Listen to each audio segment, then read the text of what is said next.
seated.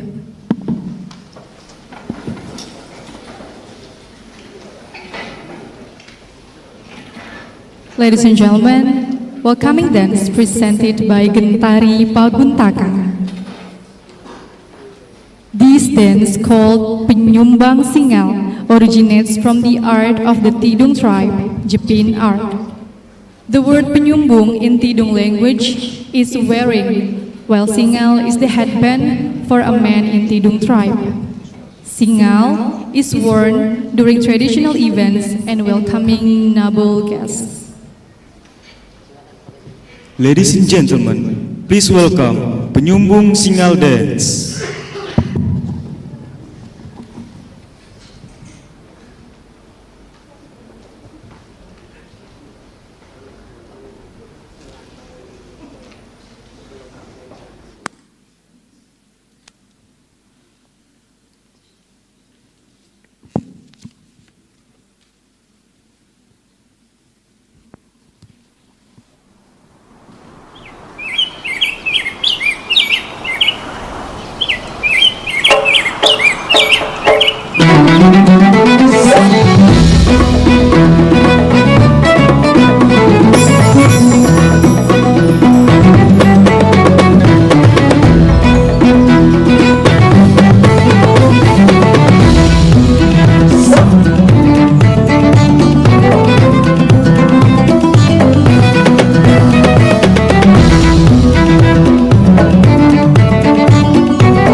Ladies and gentlemen, before we proceed to our main agenda, let us pray together and the prayer will be led by Bapak Andri Maulana.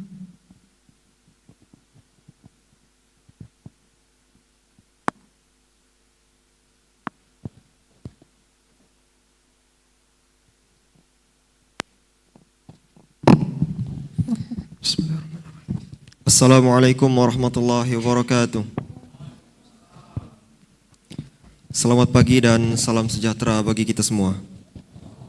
Hadirin sekalian yang berbahagia, marilah kita sejenak menundukkan kepala, hati dan jiwa kita memohon kepada Allah Subhanahu wa taala agar memberikan kelancaran, kemudahan dan keberkahan untuk kegiatan kita pada pagi hari ini, yakni the first International Conference in Agriculture, Marine and Aquatic Resources 2023. Marilah kita berdoa dengan menyesuaikan dengan agama dan keyakinan kita masing-masing, dan mohon izin kami menyampaikan doa dengan cara Islam. Bismillahirrahmanirrahim. Alhamdulillahirabbil alamin, hamdan syakirin, hamdan na'imin, hamdan yuafi ni'amah wa yukafi mazidah. Ya Rabbana lakal hamd kama yanbaghi li jalali wajhikal karimi wa azimi sultanik. Ya Allah, ya Tuhan kami, pada pagi hari yang penuh berkah ini, dari auditorium Universitas Borneo Tarakan, kami hendak menyelenggarakan kegiatan konferensi internasional. Dengan memohon ridho dan izin-Mu, berkahilah setiap langkah kami, jadikanlah ia sebagai nilai ibadah dan ilmu yang bermanfaat bagi kami. Ya Allah, ya Wahid, kami memohon kepadamu, jadikanlah kegiatan ini sebagai penyegar, pembangkit dan penggugah semangat kami dalam meningkatkan kualitas tugas kewajiban kami, sehingga kami dapat bekerja secara profesional dan proporsional, dan dapat belajar dengan baik dan tekun, sebagai bukti syukur dan penghambaan kami kepadamu. Ya Allah, ya Rahman, ya Rahim, konferensi ini sangat besar arti dan maknanya bagi kami, terutama untuk menjalin persaudaraan di antara kami. Maka satukanlah hati kami, padukanlah langkah kami, apungkanlah pengetahuan dan segarkan pemahaman kami, agar kami dapat menjadi insan prima berhikmah, serta bersinergi dan berkolaborasi, serta memiliki sifat amanah, sehingga dapat berkiprah bagi pembangunan negeri. Ya Allah, ya Mujib, penuhilah pertemuan ini dengan keberkahan dan kebaikan-kebaikan dari awal hingga akhir nanti. Limpahkanlah rahmat, nikmat dan karunia-Mu kepada kami semua. Ampunilah segala dosa kami dan perkenankanlah semua pinta kami. Allahumma alhimna marashida umurina wa aithna min syururi anfusina. Allahumma ighfir lana zunubana wa zunuba walidina warhamhuma kama rabbayana shighara. Rabbana atina fid dunya hasanah wa fil akhirati hasanah wa qina adzaban nar. Subhana rabbika rabbil izzati amma yasifun. Wassalamun alal mursalin. Walhamdulillahi rabbil alamin. Wassalamualaikum warahmatullahi wabarakatuh.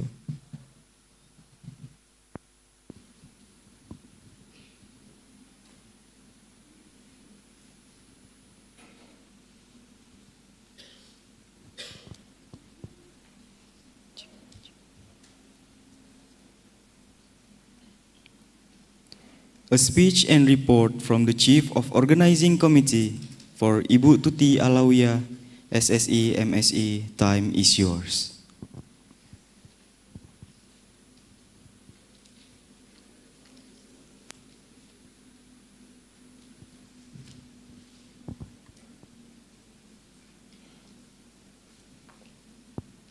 The Honorable Governor or not Kalimantan or representative, Mayor of Tarakan or representative, Rector University of Borneo Tarakan, Vice Chancellor for Student Affairs, Planning and Cooperation, University of Borneo Tarakan, President of SPAMAS, Dean of the Faculty Fisheries and Marine Science, University of Borneo Tarakan, Profesor Oki Karnarajasa, PhD, as keynote speaker from BRIN, Indonesia.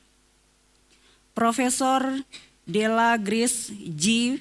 Bakatos, PhD, as keynote speaker from Spamas, Philippines. Associate Prof. Julian Ransangan as keynote speaker from University Malaysia Sabah. Mikhail Grain, PhD, as keynote speaker from James Cook University, Australia. Invited guests and all participants international conference. Assalamualaikum warahmatullahi wabarakatuh. Good morning, ladies and gentlemen. First, I'd like to thank Allah Subhanahu wa Ta'ala for giving us His blessing so that we could hold this activity today. Because of His mercy, we are sitting in this opening event in good health. On this occasion, allow me as Chairman Committee to submit report regarding the international conference activities held today. The international conference was named Icamars, that is International Conference Agriculture, Marine and Aquatic Resources, which was initiated by two universities, namely the University of Borneo Tarakan, Indonesia, and Spamas, Philippines, as follow-up to collaboration. The theme international conference is strengthen research collaboration in agriculture, fisheries, and natural science. This activity starts in August for abstract acceptance until early October. The first international conference was held in hybrid with the host Faculty Fisheries and Marine Science, University of Borneo Tarakan. The number of international conference participants was 80 participants who come from various backgrounds, such as academic, research institution, student, and undergraduate student. Apart from the participants come from Indonesia, Malaysia, and Philippines. Keynote speaker involving 4 countries, namely Indonesia, Philippines, and Australia. Publication in the form of proceeding in collaboration with IOP Conference Series. I am on behalf of the committee, hope this event can go well and smoothly. Without your support, I don't do so. We are humbly asking for your support so this event can run as well as possible.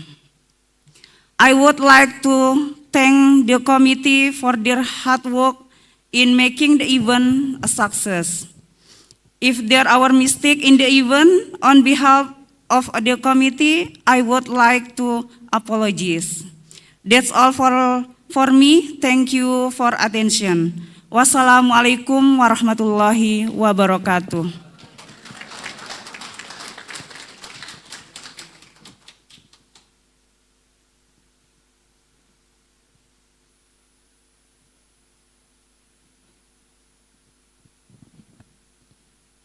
A welcoming speech from Rector of Universitas Borneo Tarakan, Profesor Dr. Adri Paton MSI.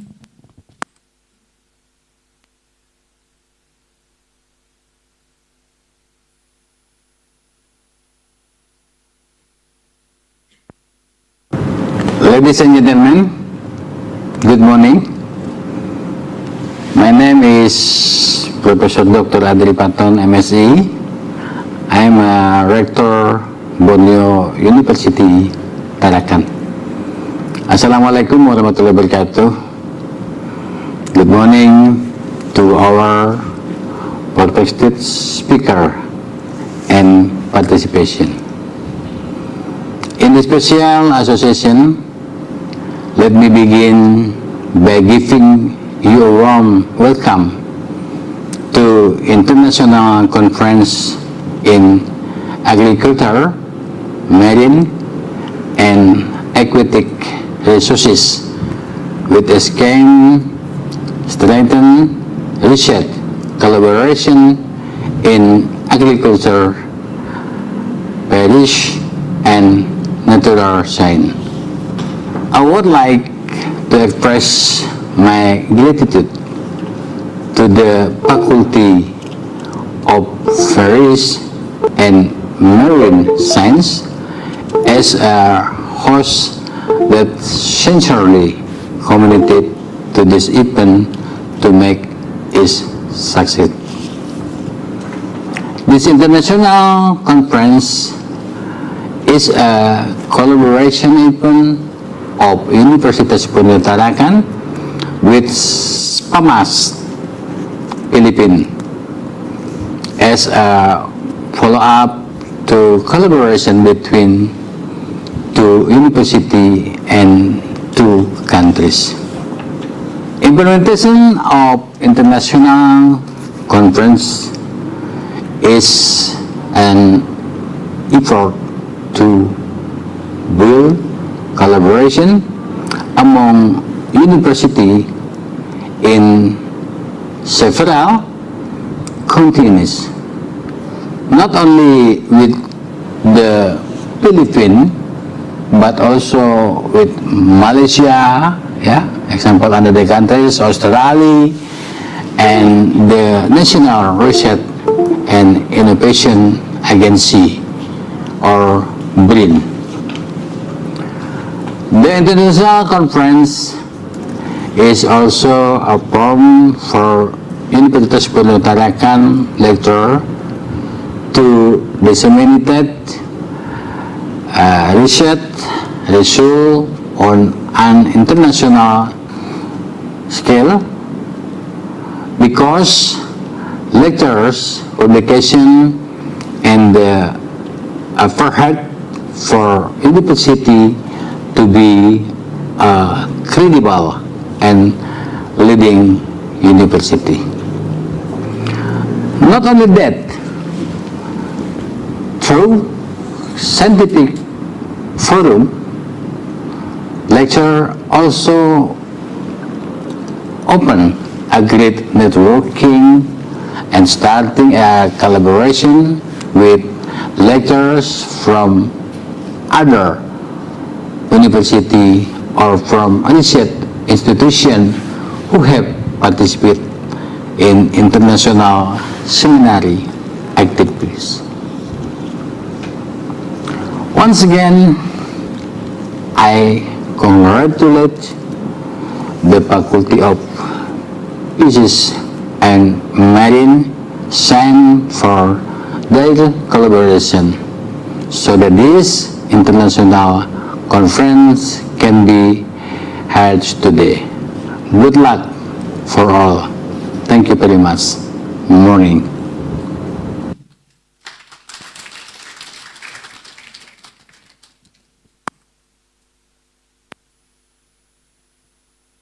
We are going to have a speech delivered by the Honorable Mayor of Tarakan, who is represented by Bapak Insinyur Jamaluddin.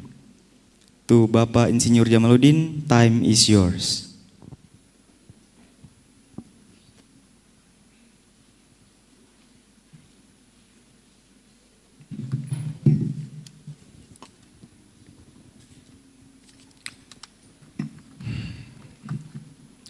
Assalamualaikum warahmatullahi wabarakatuh. Selamat pagi dan salam sejahtera bagi kita semua. Yang saya hormati Bapak Gubernur Provinsi Kalimantan Utara atau yang mewakili, yang saya hormati Bapak Rektor Universitas Borneo Tarakan, yang saya hormati para hadirin peserta seminar internasional yang ada di ruang ini, yang mohon maaf tidak dapat saya sebutkan satu persatu. Pertama-tama saya menyampaikan permohonan maaf Bapak Wali Kota tidak dapat menghadiri acara ini karena pada waktu yang bersamaan beliau sedang melaksanakan kegiatan dan mewakilkan kepada saya. Pertama-tama, marilah kita mengucapkan puji syukur kehadirat Allah Subhanahu wa Ta'ala, Tuhan yang Maha Esa. Pada hari ini kita masih dapat diberikan kesempatan dan kesehatan untuk menghadiri acara seminar internasional ini, Yang kedua, pemerintah Kota Tarakan menyampaikan apresiasi dan dukungan baik kepada Universitas Borneo Tarakan serta penggagas yang melaksanakan seminar internasional ini. Pemerintah Kota Tarakan selama ini juga telah atau selalu berkolaborasi secara kelembagaan dengan Universitas Borneo dalam hal atau dalam berbagai bidang. Dan barangkali mungkin sambutan saya singkat saja. Selamat melaksanakan seminar dan semoga acara ini dapat berjalan lancar serta mendapatkan solusi untuk mengatasi berbagai permasalahan-permasalahan yang ada. Mungkin demikian yang dapat saya sampaikan, lebih kurangnya mohon maaf. Saya akhiri, Assalamualaikum warahmatullahi wabarakatuh. Selamat pagi.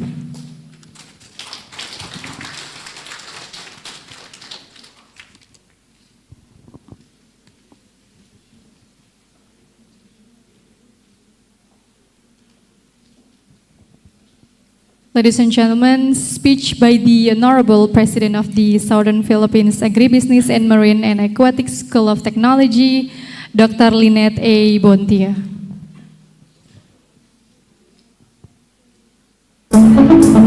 My respect to Professor Dr. Adre Patton, Rector Universitas Borneo, Tarakan, Indonesia. Also, I would like to give my warm welcome to the keynote speakers. Associate Professor Rukiza, Professor Oki Karna Rajasa, Professor Dela Grace G. Bacaldos, Associate Professor William Ransangan, and Dr. Michael Grant. On behalf of the organizing committee, it is my great honor and privilege to welcome you to the International Conference in Agriculture, Marine and Aquatic Resources, or Icamars. This gathering marks a significant milestone in our collective pursuit to sustainable and innovative solutions for the challenges facing agriculture, marine and aquatic resources. As we convene for 2 days, we find ourselves at a crucial juncture in history.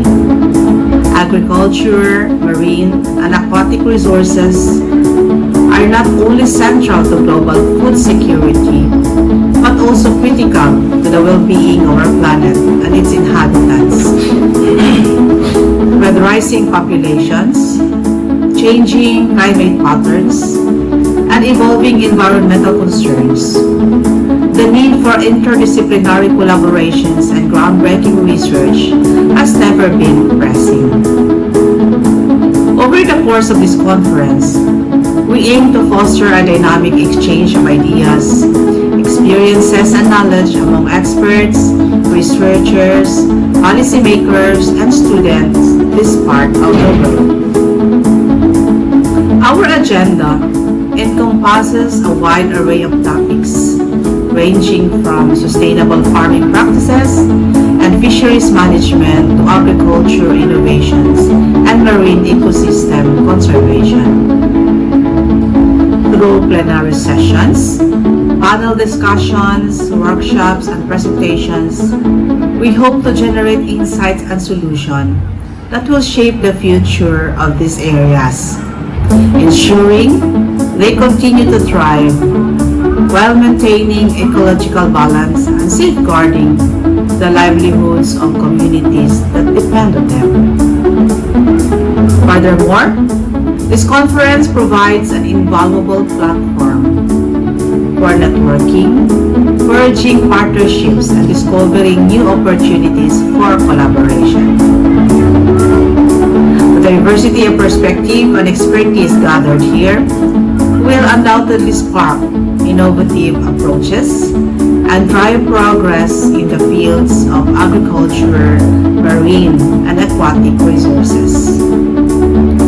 I would like to express my deepest gratitude to our speakers, and all participants for your dedication of advancing the frontiers of knowledge in these critical domains.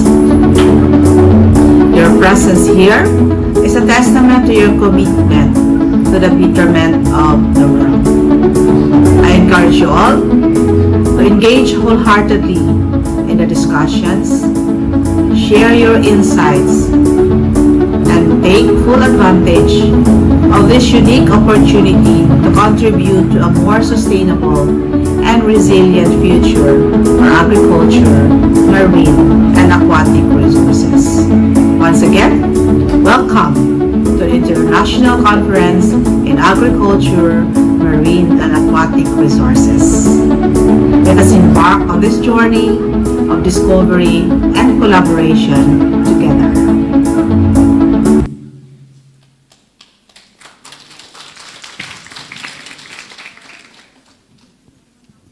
And before we proceed to the next agenda, ladies and gentlemen, there is a token of appreciation for the speaker attending today. We would like to invite Professor Oki Karnarajasa to come forward to receive the token of appreciation, which will be handed over by the Head of Planning and Finance Bureau, Universitas Borneo Tarakan, Bapak Albertus Agus Windarto.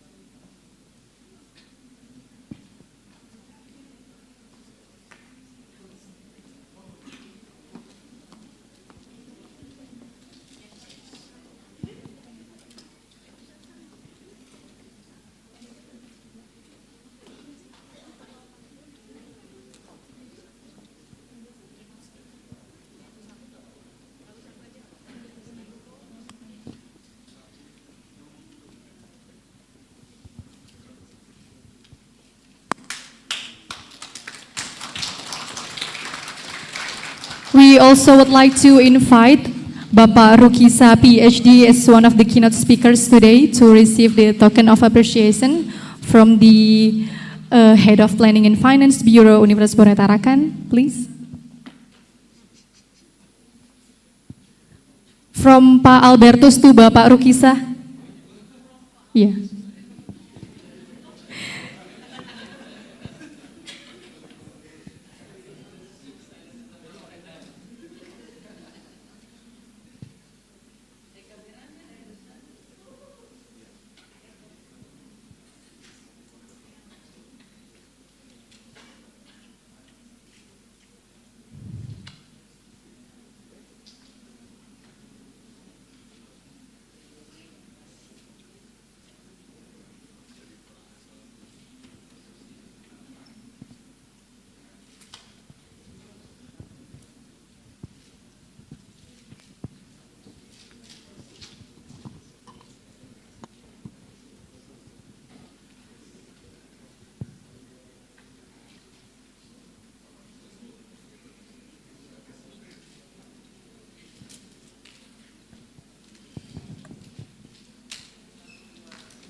Thank you very much for our keynote speakers.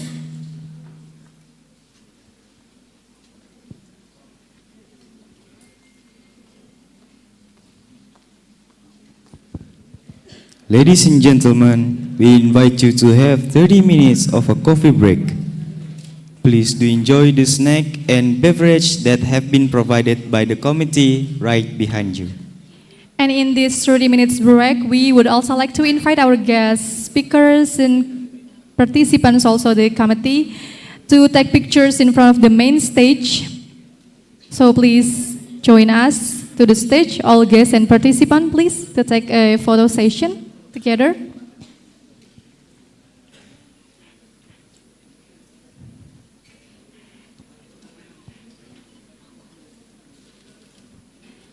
To our participants and guests and committee, please come forward to the main stage to take a photo sessions together, please.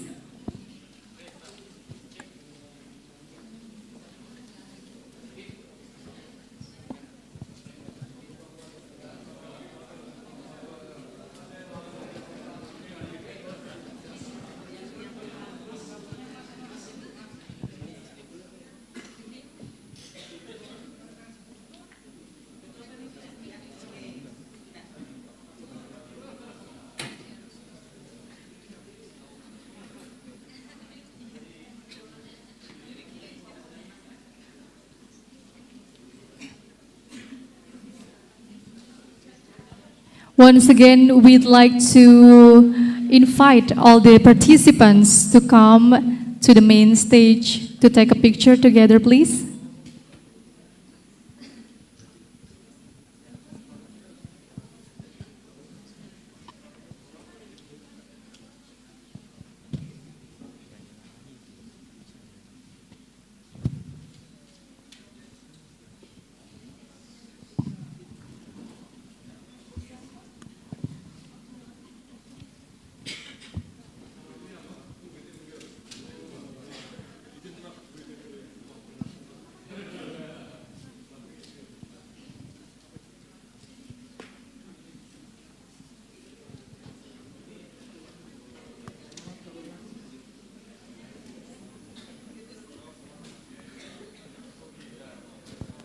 Thank you very much. We'd like to remind you that we will have 30 minutes break to a coffee break. Please enjoy all the meals and the beverages that have been provided behind you.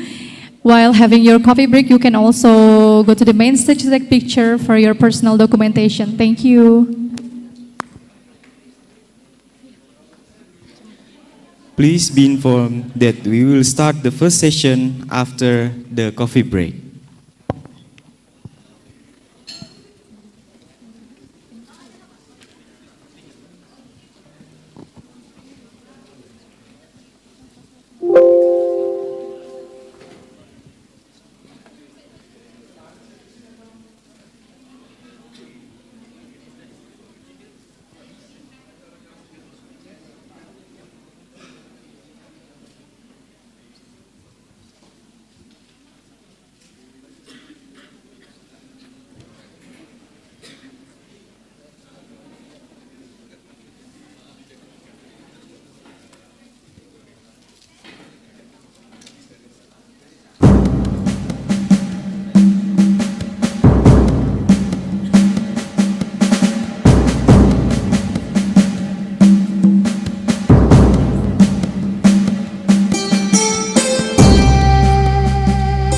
Universitas Borneo Tarakan merupakan perguruan tinggi negeri yang berkedudukan di kota Tarakan yang terletak di wilayah utara Provinsi Kalimantan Utara dan merupakan salah satu beranda negara kesatuan Republik Indonesia.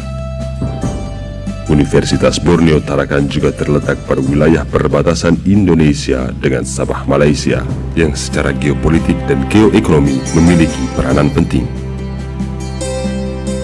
Faktor geografis di posisi perbatasan ini akan sangat menentukan kesan kuat bagi negara tetangga terhadap gambaran kondisi pendidikan di Indonesia. Universitas Borneo Tarakan lahir dan berkembang sejalan dengan perkembangan ilmu dan teknologi, serta tuntutan masyarakat yang selalu ingin meningkatkan kemampuan agar dapat menyesuaikan diri dengan perkembangan tersebut. Sebagai perguruan tinggi negeri, Universitas Borneo Tarakan telah mengantongi akreditasi B secara institusi yang berarti baik dari Badan Akreditasi Nasional Perguruan Tinggi.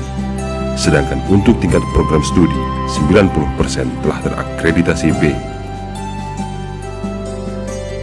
Laboratorium Kualitas Air Fakultas Perikanan dan Ilmu Kelautan Universitas Borneo Tarakan mendapatkan akreditasi oleh Komite Akreditasi Nasional sebagai laboratorium penguji dan kalibrasi.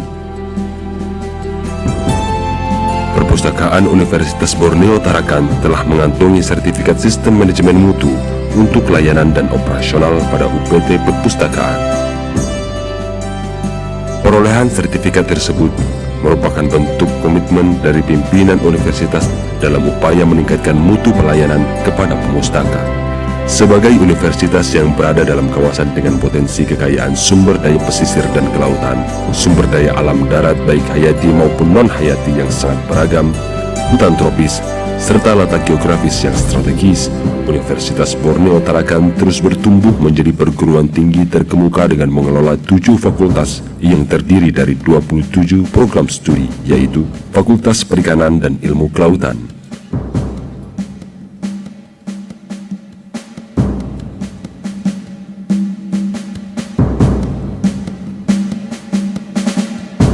Fakultas Pertanian,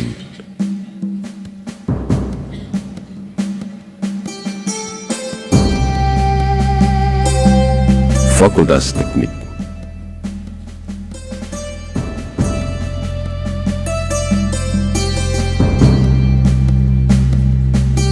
Fakultas Ekonomi.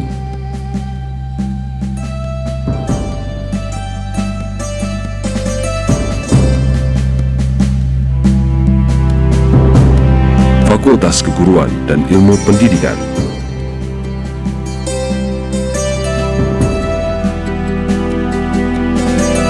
Fakultas Hukum.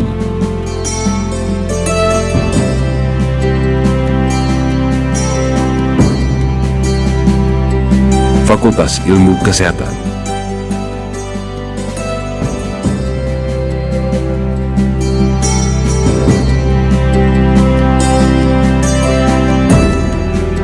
Untuk menyalurkan minat dan bakat, Universitas Borneo Tarakan memiliki banyak kegiatan mahasiswa, di antaranya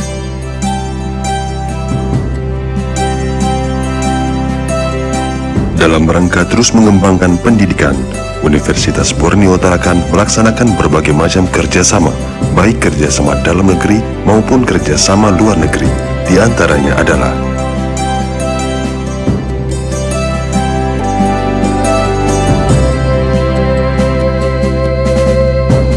sebagai penunjang akademik, unit pelaksana teknis menjadi sangat penting. Universitas Borneo Tarakan berusaha memenuhi kebutuhan ini agar menjadi prioritas untuk terus dikembangkan.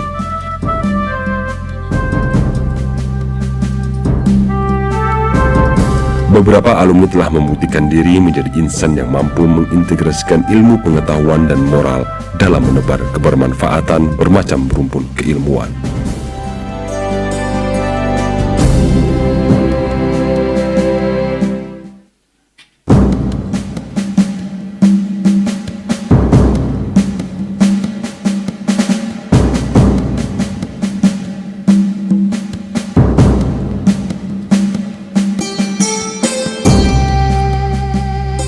Universitas Borneo Tarakan merupakan perguruan tinggi negeri yang berkedudukan di kota Tarakan yang terletak di wilayah utara Provinsi Kalimantan Utara dan merupakan salah satu beranda negara kesatuan Republik Indonesia. Universitas Borneo Tarakan juga terletak pada wilayah perbatasan Indonesia dengan Sabah Malaysia yang secara geopolitik dan geoekonomi memiliki peranan penting. Faktor geografis di posisi perbatasan ini akan sangat menentukan kesan kuat bagi negara tetangga terhadap gambaran kondisi pendidikan di Indonesia.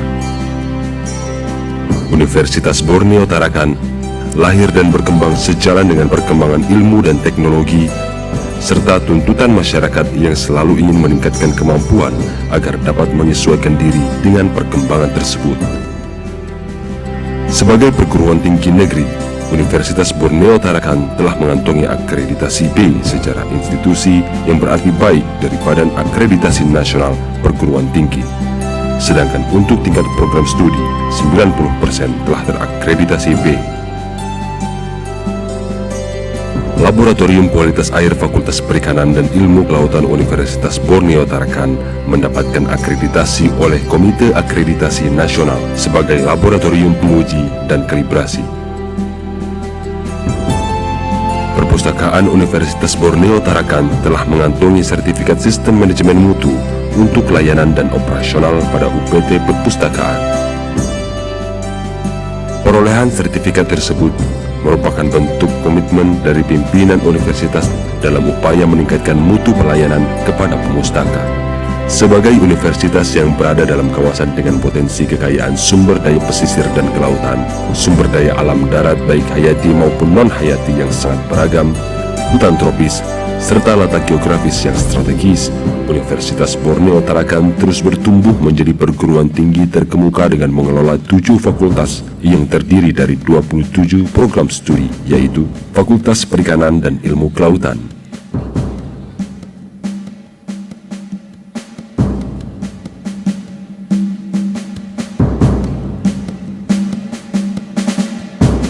Fakultas Pertanian,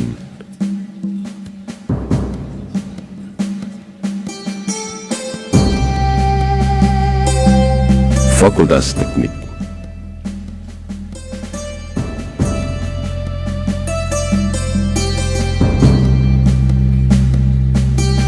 Fakultas Ekonomi,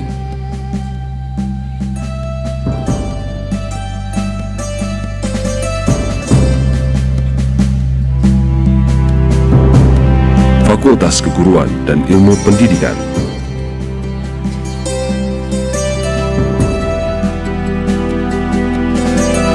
Fakultas Hukum,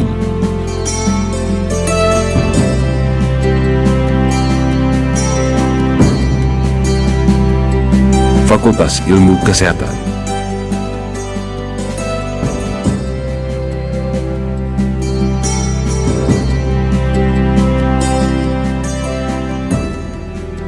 Untuk menyalurkan minat dan bakat, Universitas Borneo Tarakan memiliki banyak kegiatan mahasiswa, di antaranya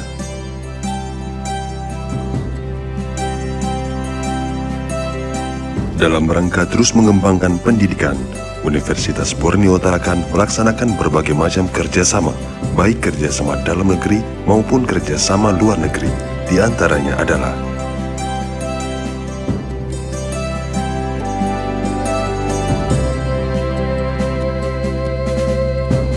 sebagai penunjang akademik, unit pelaksana teknis menjadi sangat penting. Universitas Borneo Tarakan berusaha memenuhi kebutuhan ini agar menjadi prioritas untuk terus dikembangkan.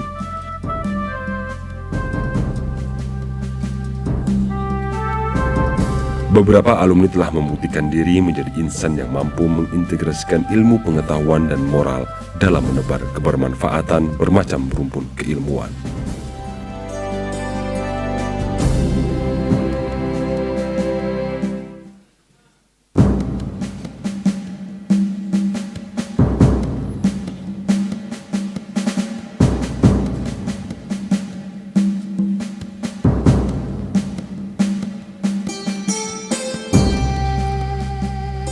Universitas Borneo Tarakan merupakan perguruan tinggi negeri yang berkedudukan di kota Tarakan yang terletak di wilayah utara Provinsi Kalimantan Utara dan merupakan salah satu beranda negara kesatuan Republik Indonesia.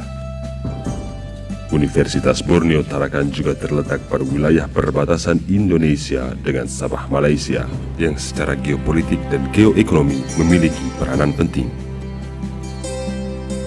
Faktor geografis di posisi perbatasan ini akan sangat menentukan kesan kuat bagi negara tetangga terhadap gambaran kondisi pendidikan di Indonesia. Universitas Borneo Tarakan lahir dan berkembang sejalan dengan perkembangan ilmu dan teknologi, serta tuntutan masyarakat yang selalu ingin meningkatkan kemampuan agar dapat menyesuaikan diri dengan perkembangan tersebut. Sebagai perguruan tinggi negeri, Universitas Borneo Tarakan telah mengantongi akreditasi B secara institusi yang berarti baik dari Badan Akreditasi Nasional Perguruan Tinggi. Sedangkan untuk tingkat program studi, 90% telah terakreditasi B. Laboratorium Kualitas Air Fakultas Perikanan dan Ilmu Kelautan Universitas Borneo Tarakan mendapatkan akreditasi oleh Komite Akreditasi Nasional sebagai laboratorium penguji dan kalibrasi. Perpustakaan Universitas Borneo Tarakan telah mengantongi sertifikat sistem manajemen mutu untuk layanan dan operasional pada UPT Perpustakaan. Perolehan sertifikat tersebut merupakan bentuk komitmen dari pimpinan universitas dalam upaya meningkatkan mutu pelayanan kepada pemustaka. Sebagai universitas yang berada dalam kawasan dengan potensi kekayaan sumber daya pesisir dan kelautan, sumber daya alam darat baik hayati maupun non-hayati yang sangat beragam, hutan tropis, serta letak geografis yang strategis, Universitas Borneo Tarakan terus bertumbuh menjadi perguruan tinggi terkemuka dengan mengelola 7 fakultas yang terdiri dari 27 program studi, yaitu Fakultas Perikanan dan Ilmu Kelautan,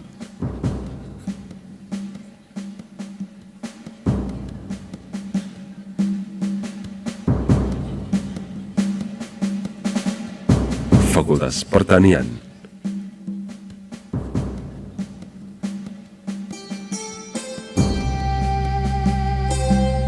Fakultas Teknik,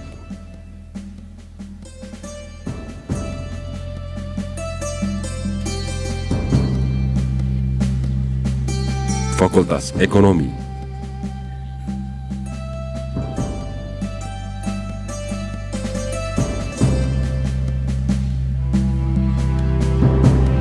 Fakultas Keguruan dan Ilmu Pendidikan,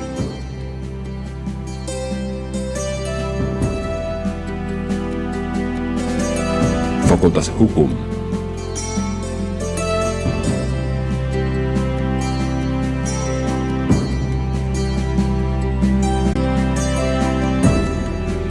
Untuk menyalurkan minat dan bakat, Universitas Borneo Tarakan memiliki banyak kegiatan mahasiswa, di antaranya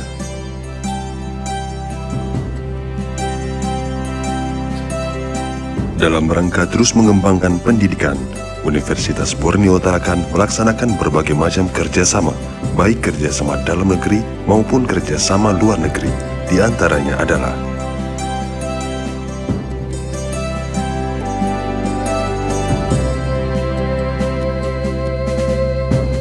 sebagai penunjang akademi, unit pelaksana teknis menjadi sangat penting. Universitas Borneo Tarakan berusaha memenuhi kebutuhan ini agar menjadi prioritas untuk terus dikembangkan.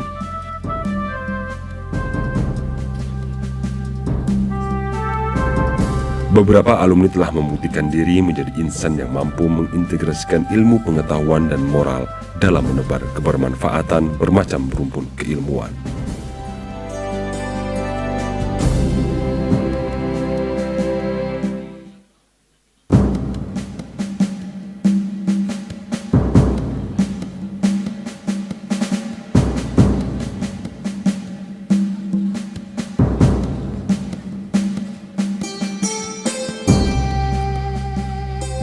Merupakan perguruan tinggi negeri yang berkedudukan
datang di Fakultas Perikanan dan Ilmu Kelautan Universitas Borneo Tarakan.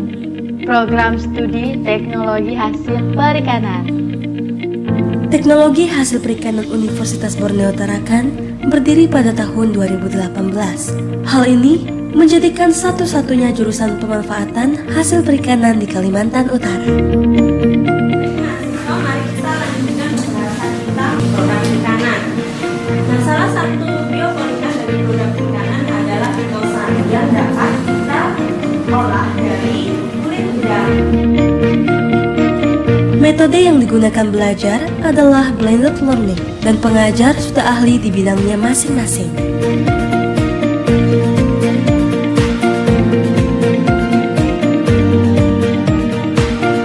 Nah, di sini saya akan menunjukkan kegiatan-kegiatan laboratorium yang ada di teknologi hasil perikanan.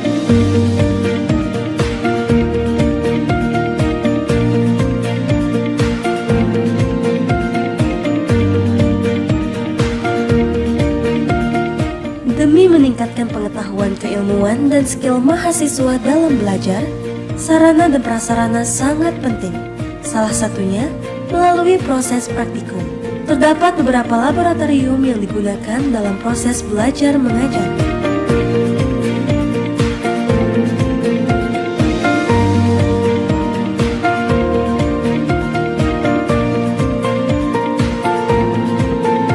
Seperti Laboratorium Sentral Ilmu Hayati,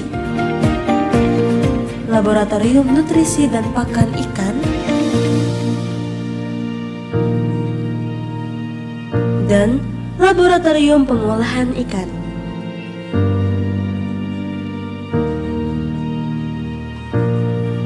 Terdapat juga ruang produksi dan ruang kemasan untuk membantu dalam memproduksi hasil pengolahan perikanan.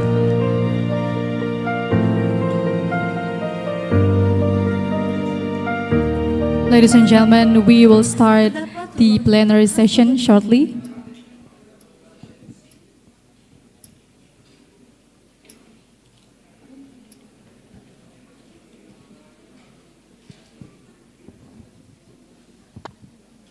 Ladies and gentlemen, we would like to invite Bapak Dr. Insinyur Muhammad Rum Eskel MSI as the moderator to lead our main session today. Ladies and gentlemen, please welcome Dr. Insinyur Muhammad Rum Eskel MSI.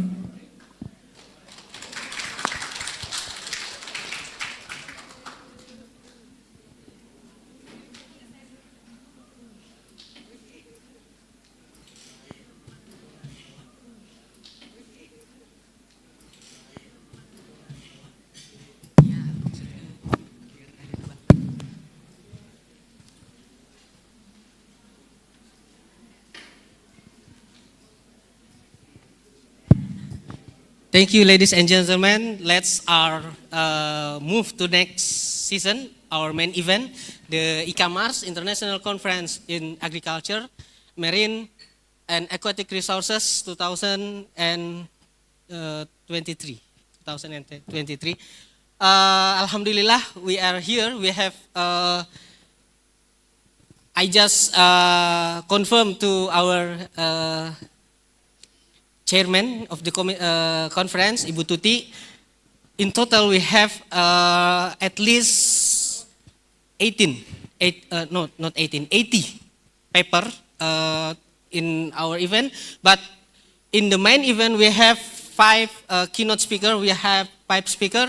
The first speaker is our dean, Dr. Rukisa. We invite our dean, the one and the only, Mr. Rukisa. Please join us. And the second one, we are very glad to have the commander, the head of Indonesian Research and Innovation Agency, Professor Oki Karna Rajasa, please. And also we have the online 3 speakers from SPAMAS, Southern Philippines, Agriculture, Marine and Fisheries Science and Technology, Professor Della Grace G. Bakaltos, and Professor Julian Ransangan, PhD from University Malaysia Sabah, from the Borneo Marine Research Institute, and then we have our fellow Dr. Michael Grant from James Cook University. So we have two seasons. The first season in keynote speaker is we divide into two season. The first season we have 3 speakers. First Dr. Rukisa and then Prof. Oki Karnarajasa, followed by Professor Bakaltos from Philippines. For each speaker, we have only give you 15 minutes. So, operator, are you ready? Please, the first presenter, the presentation for Mr. Our Dean.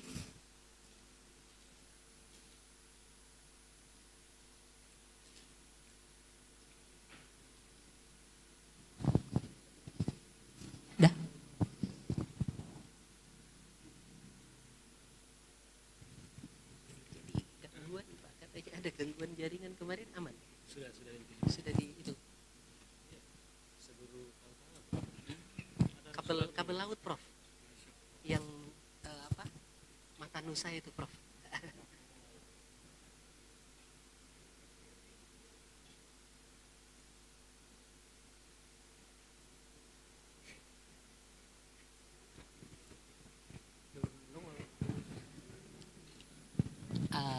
Di hari ini juga, Prof, sebenarnya beliau ada undangan integrasi RT RW darat, RT RW laut.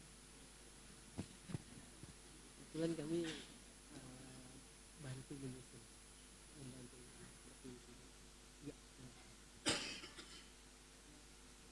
karena ini sudah jauh hari.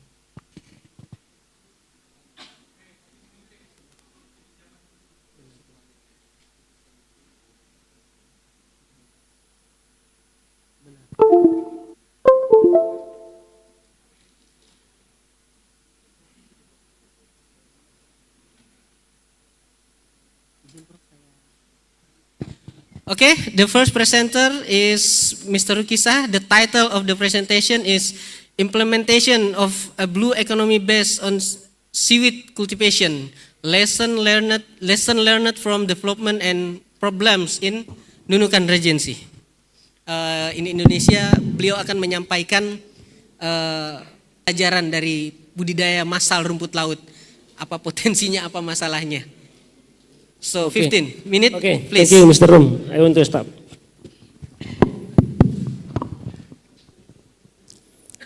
Assalamualaikum warahmatullahi wabarakatuh. Selamat pagi dan salam sejahtera buat kita semua. Good morning everybody, ladies and gentlemen. The first Honorable our Rector, Professor Dr. Adri Paton, Honorable Professor Oki Karnajasa, PhD, Research and Innovation Agency. She is Senior Research. Honorable President of SPAMAS Philippines, Dr. Linete E. Buntia. Honorable Associate Professor Julian Ransangan, PhD. He is my cikgu. Good morning, Mr. Julian. Sudah lanjut. And then Honorable Professor Della Grace Bakaltos, PhD, SPAMAS Philippines. And then Michelle Grant, PhD, James Cook of University Australia, Unhas Indonesian. Okay, ladies and gentlemen, now I want to share about implementation of blue economy based on seaweed cultivation, a lesson learned from development and problem in Nunukan regions. Next.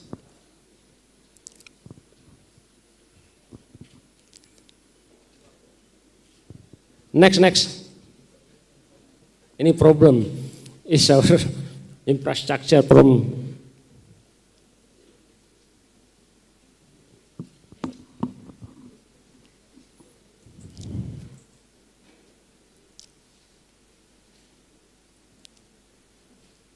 I'm sorry all participants. Actually, yesterday I got information from Telkomsel. Yeah. There is problem in internet.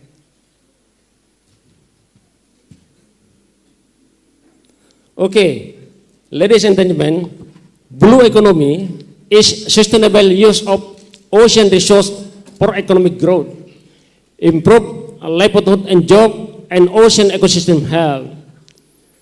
The blue economy encompasses many activities such as renewable energy, fisheries, maritime transport, tourism, climate change, and then waste management. Next.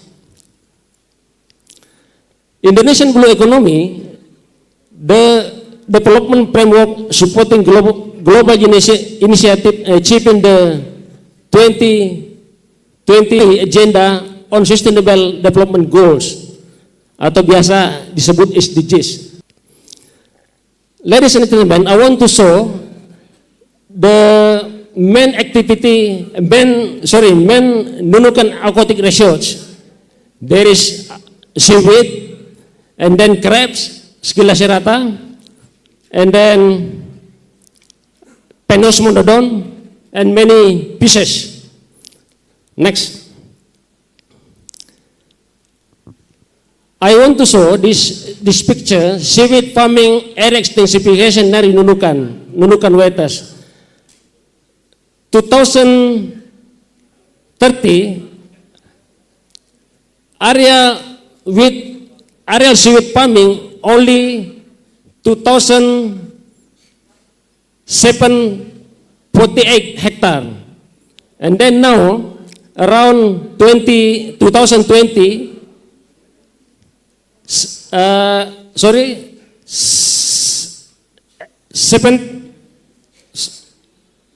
1100 hectare. Next. Ladies and gentlemen, in Indonesian, four province seaweed potensi. Sulawesi Selatan, and then Asia Tenggara, Nusa Tenggara Timur, and then Kalimantan Utara, Sulawesi Tengah, and Nusa Tenggara Timur, Nusa Tenggara Barat. Next. Ladies and gentlemen, in Indonesian seaweed business, seaweed processing industry is from Nunukan. Thus, raw material production does not provide much economic value to Nunukan due to transportation cost. This picture, I want to show process product from Nunukan distribute to Sulawesi and Surabaya. So Nunukan has tried to create and process industry, but no easy. The following issue and obstacle the need to be mapped to out for Eden region before starting seaweed cultivation massive and extensive scale. Next. This one, ladies and gentlemen, since 2004, the Nunukan district government has designed Mansapa SN integrated fishing industry area. However, change in local and nation policy and commodity market dynamic mean that government is still unable to release to industrial area. Next. Then, the Nunukan is Center for National Strategic Activity atau biasa disebut dengan PKSN, jadi Pusat Kawasan Strategi Nasional. PKS Nunukan, it consists of 7 sub-district, Nunukan District, South Nunukan District, Sebatik District, North Sebatik District, Central Sebatik District, West Sebatik District, and the last S Sebatik District. PKS Nunukan, leading sector and agriculture, forestry and fishery sector with superior commodities such as oil farm plantation and capture fisheries and aquaculture commodity. The potential for fishery that make to significant contribution to the PKS Nunukan economic currency is seaweed cultivation with is spread across several acres including the Mansapa, Tanjung Harapa, and Sebatik area. Next. Ladies and gentlemen, aquaculture, the degree the Ministry of Marine and Fisheries number in our government, there is a policy to develop aquaculture field. In Nunukan, two. Next. And then, Ministry of Trade Regulation number 14, 2021, acting commodity in warehouse receipt system. Warehouse receipt system can help farmer seaweed farming to help get some capital. Yeah, warehouse receipt system now in Nunukan. Next. This one, I want to show the seaweed PA shipping area. The development of seaweed cultivation around Nunukan waters has caused conflict of other activity, especially the shipping channel, but no shipping channel between fishing and only conflict. Indicate the boundaries of growing, cultivation location, and the red dot increasingly sequenced by cultivation. Next. Nunukan seaweed commodity competitive. Even though the area cultivated land production has increased, the competitive selling value of Nunukan sea has decreased because the region are also starting to cultivate and boil in industry to absorb the harvest. So many, even though Nunukan is produce more seaweed, but competitive decrease because seaweed, raw material seaweed to distribute, to deliver to East Java, and then Banten, Bali, and NTT. Next. Initial, the seaweed processing industry. In Nunukan, only two phases, seaweed press, and dried seaweed.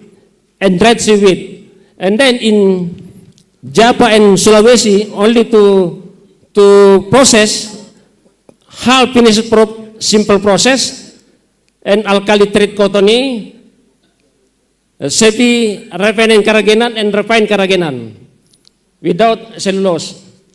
Next. 6 prerequisites of development of seaweed processing industry. In Nunukan, only two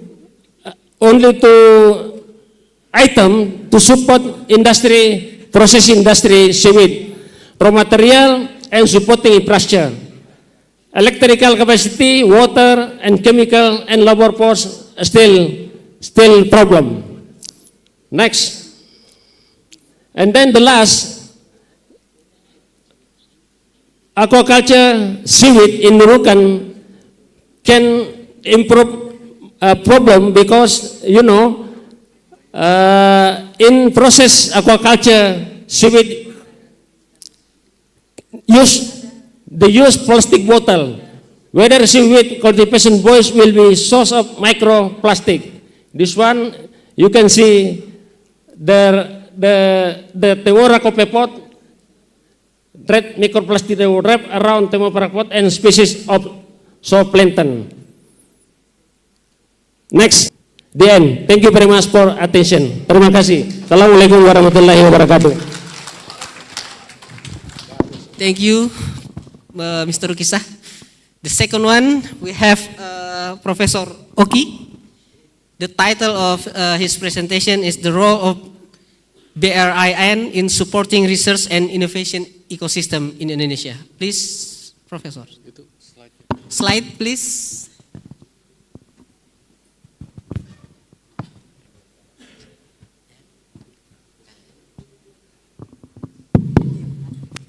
Very good morning, selamat pagi, magandang umaga for those in the Philippines. First, I would like to thank the organizing committee for inviting me and giving me the opportunity to share and to introduce about what is BRIN. So, next slide. Wait.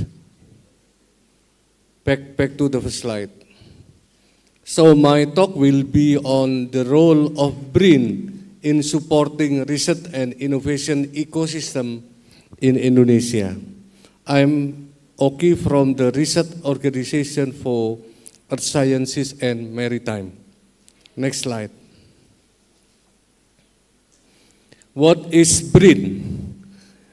BRIN is the newly established institution in Indonesia as a merger of ex-Ministry of Research and Technology plus 4 major agencies in the level of non-ministerial research institution plus 44 ministerial research and development.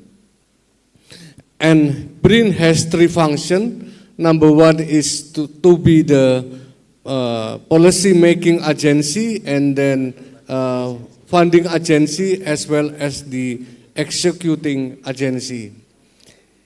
To implement the role of the implemented executing agency, in BRIN there are 12 research organizations, and under 12 research organizations there are 85 research centers.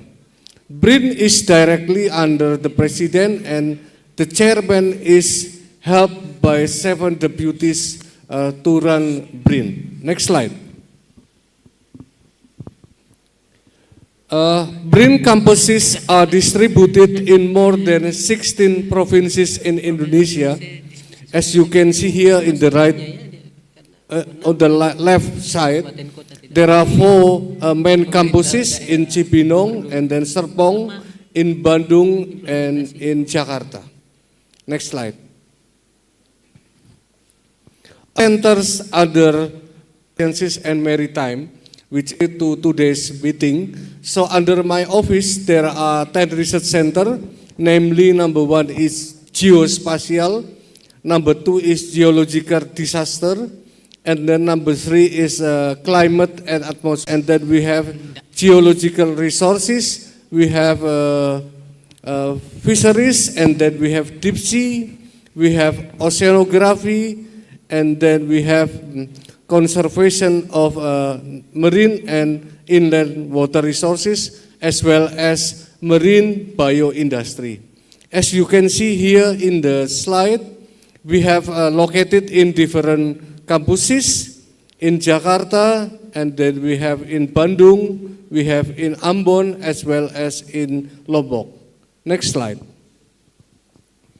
In total, almost 15,000 of researchers are under BRIN, so that is why it is called a single one-stop for shopping.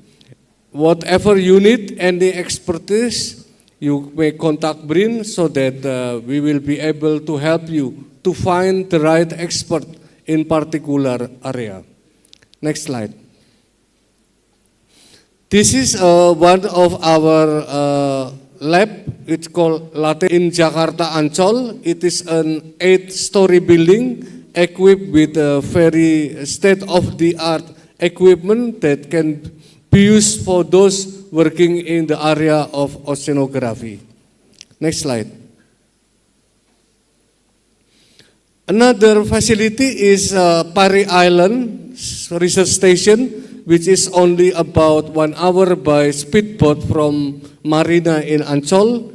It is very nice research station because it is surrounded by coastal ecosystem, namely number 1, coral reef, number 2, mangrove, and number 3, seagrasses. It can accommodate up to 50 people to work in the station. So it is very recommended to do the training, especially for young scientists and students in the area of coastal oceanography. Next slide. BRIN is very much interested in the global engagement. So all facilities within BRIN is open infrastructure. Any research actors can make use the facilities available in BRIN. In regard to the ocean expedition, we have one directorate for research vessel. So just like in Navy, we have a national fleet vessel to do open ocean expedition. So for you, from the university, from the non-government organization, as well as from the research and government agency, you may be able to make use our facilities. So please come and use our facilities as part of our national facility. Next slide. So, as I mentioned, for those who want to make use our facility, please visit our website, elsa.brin.go.id. You can find any facilities you want to try. From this website, you can search particular equipment that are available in BRIN and can be used for experiment, for example. Also, you can see any vacancy regarding research assistantship or other research joint project.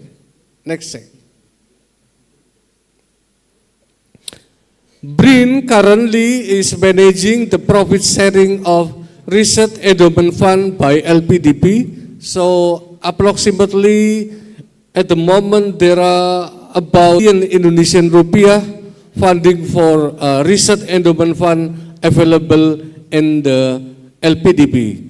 And we make use the profit sharing of this funding for providing research grant for all Indonesian citizens. So it is open for anybody, whether you are community, you are non-government organization, you are university lecturer, you are a Navy even, you may be able to use our funding research. In addition, we also provide funding from the government budget, including the sailing days. For those who want to do expedition in the open ocean, you may submit your proposal.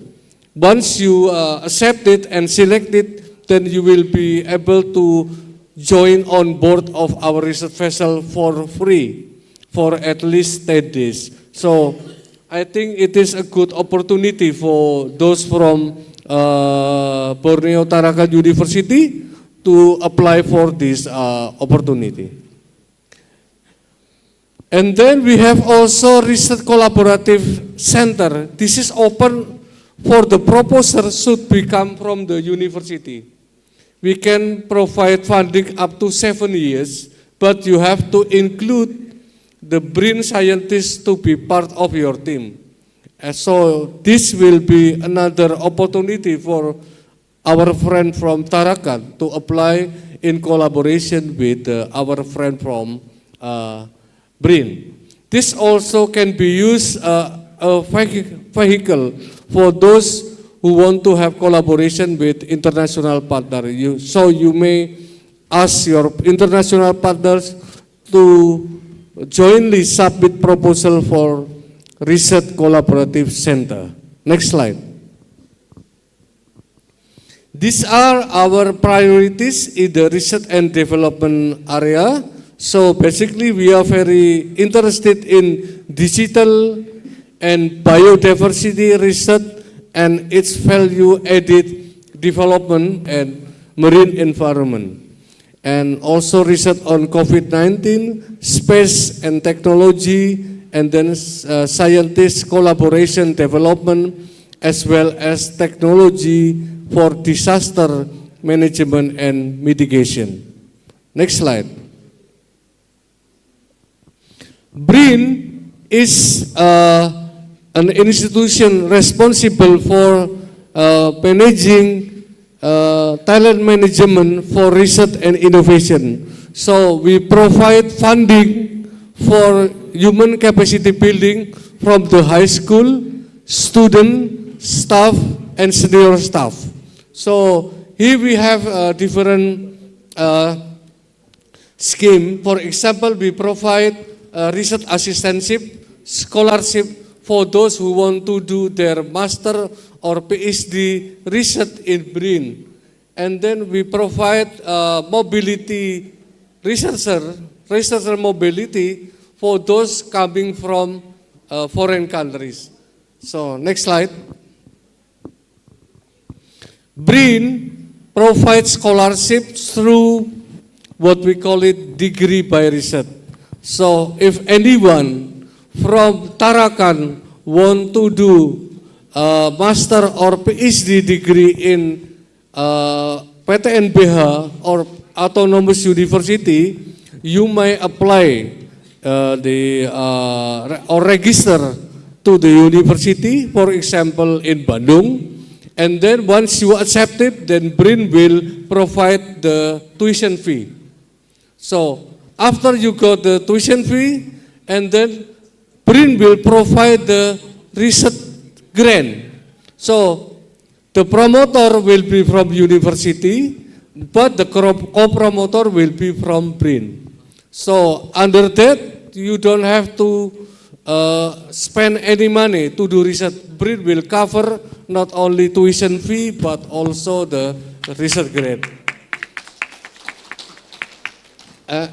These are our partner. In addition to National Autonomous University or PTNBH, we have also several international partners. So for those, for example, staff from Tarakan want to do PhD in Australia, then she or he may apply for that position in Australia, and then BRIN will pay your tuition fee.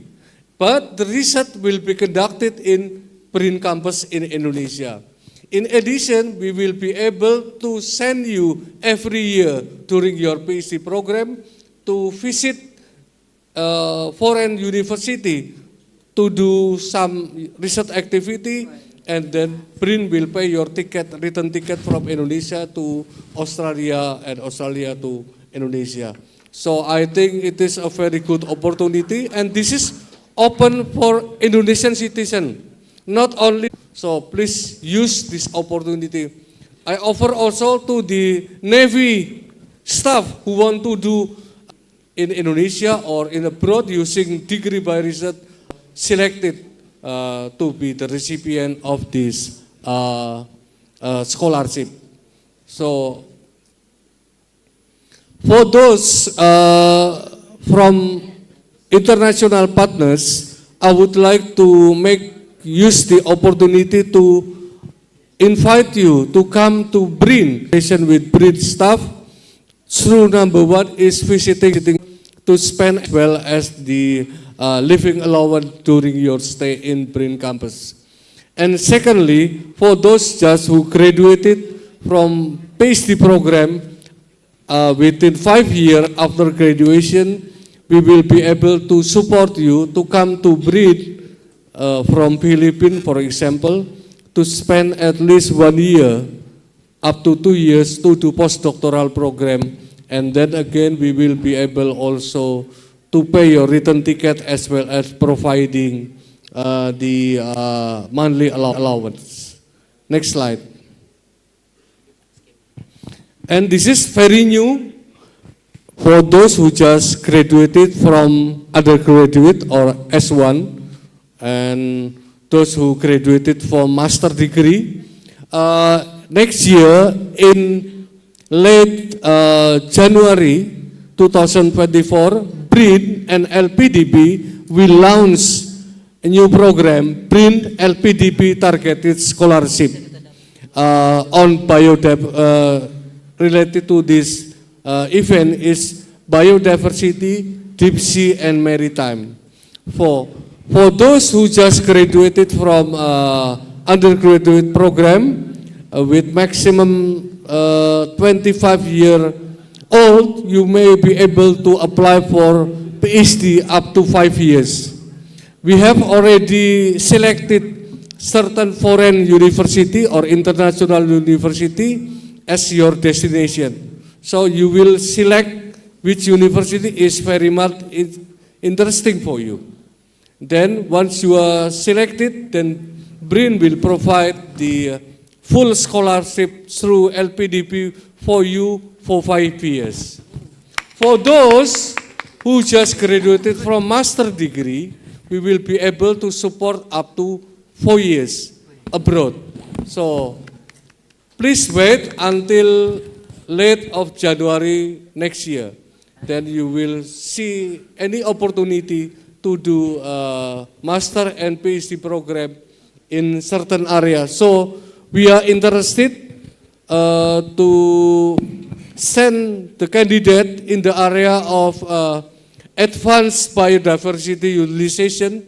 It is very much related to the commander request about the development of marine product to be commercialized, for example, seaweed for bioplastic or other product for cosmetic or for health or for food, that basically it reflects the nature of the scholarship to support research on advanced biodiversity utilization. So as I mentioned by Mr. Moderator, here there are so many seaweed cultivation, but there is no post-harvest technology and downstreaming of the research on seaweed. So it is, I think, a good opportunity for those from Tarakan area to apply this BRIN LPDB scholarship. And secondly is we are interested on maritime and deep sea. And number 3 is radiation and nuclear technology. And number 4 is space and aeronautics. And how about after you finish your PhD through BRIN LPDP, we have a re-entry program through postdoctoral program as well as recruitment. Currently, BRIN, every year we provide vacancy for 500 PhD or doctor to come to BRIN.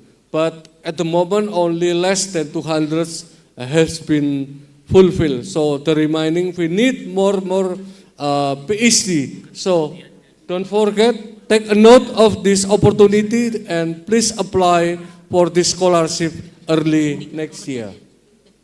Next slide. Hello, next slide. Next. Thank you so much. So I hope my short presentation will be helpful for all of you. So I'm waiting for you not only to have a joint collaboration with BRIN on research collaboration, but also please come to BRIN to support our scheme as well as make use of our scholarship. Thank you very much. Thanks. Thank you, Prof. Oki. I know we need a scholarship, many of us. So hold a second. We have the third speaker from SPAMAS. Maybe Professor Bakaltos already. Operator, may you can spot him? Share screen or?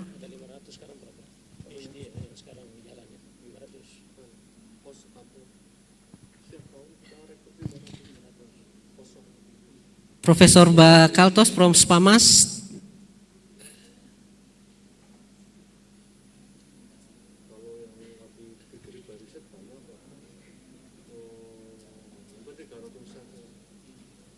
Hello, Professor. Good morning. Can I be heard now? Okay, you have 15 minutes to deliver your presentation, please. Okay, thank you. My courtesies of the organizer of this first internal. Get ready to check it's making echo. Is that okay?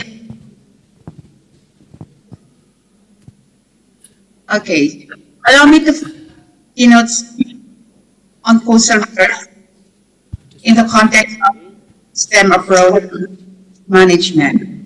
Now I will be exploring and strategy that may contribute to the sound of marine and aquatic resources. But first, let me start by introducing the Philippine marine and aquatic resources. Our country has a total coastline of 37,000 kilometers. This is longer than the coast of China as one. Total coast population of our country rated at 0.3 billion, or 60% of its population. As an archipelago country, it comprises around 7,107 islands and is endowed with resources considered some of the most attractive and habitats in various and marine waters. The Philippines territorial water is part of the coral triangle region that has one biodiversity of corals, fish, and species. The country's roughly 26,000 square kilometer reef area is reckoned as the second largest Southeast Asia after Asia's, and is the global center of biodiversity around sunfish, of which 700 are marine species. But parallel vastness of resources, there are myriad of experience. This includes overfishing, extractive fishing, untreated waste, sedimentation, degradation of habitats, and reducing catch, which may have contributed to the poverty among municipal fishermen. That's why we intensify our efforts based on the coverage so that everything is connected. The system approach management has pooling the resource. Next slide, please. Juncture. Let us have a quick review on which offers practical to manage fisheries more holistically. So this is a concept for system and seeks to address the multiple sides of system without jeopardizing the options for generation, benefit, full range of goods provided by marine. It takes into consideration marine environment, coral reef, and mangrove, alongside human activity, including coastal development and tourism. Okay, so since the times are already changed with other issues like climate change, worsening problem, the marine sector. So there is a need mindset, and now we have known as resilient EF, wherein we need to clarify and really understand climate risks and impact, as well as the vulnerability of the system.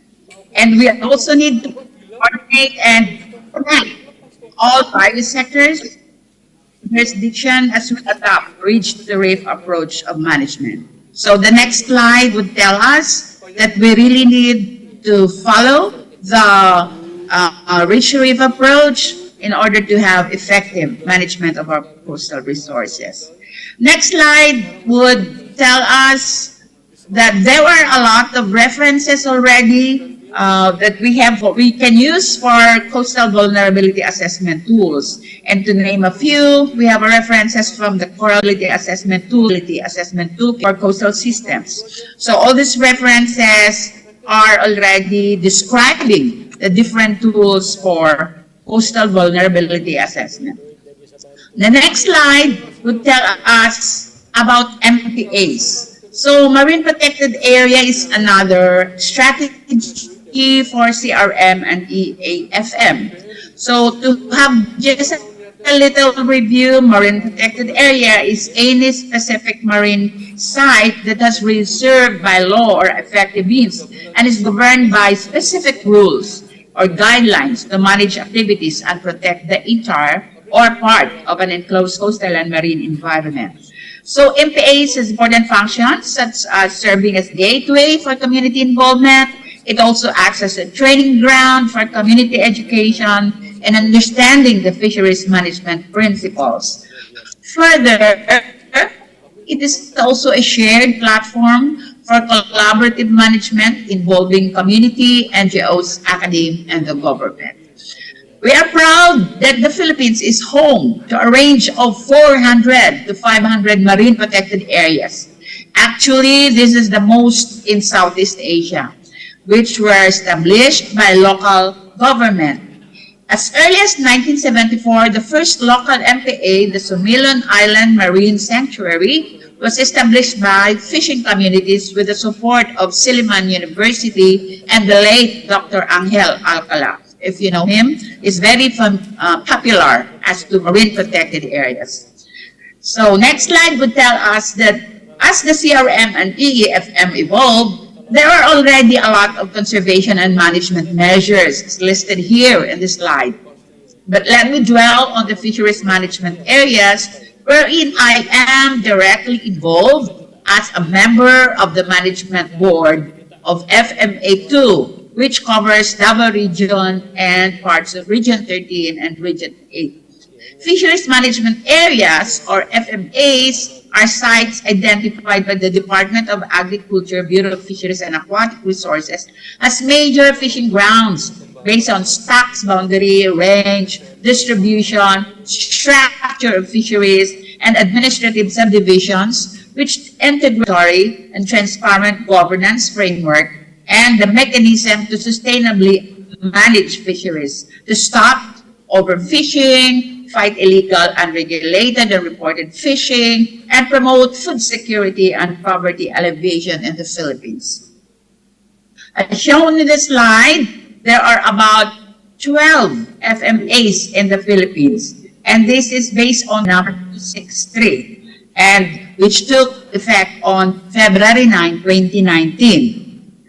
Next slide, please. Going further, there are also other effective area-based conservation measures which identifies geographically defined areas other than marine protected areas, which are governed and managed, aim to achieve sustained outcome through in situ conservation of biodiversity, and that can serve their functions and services. Next slide would tell us the different critical habitats in the Philippines.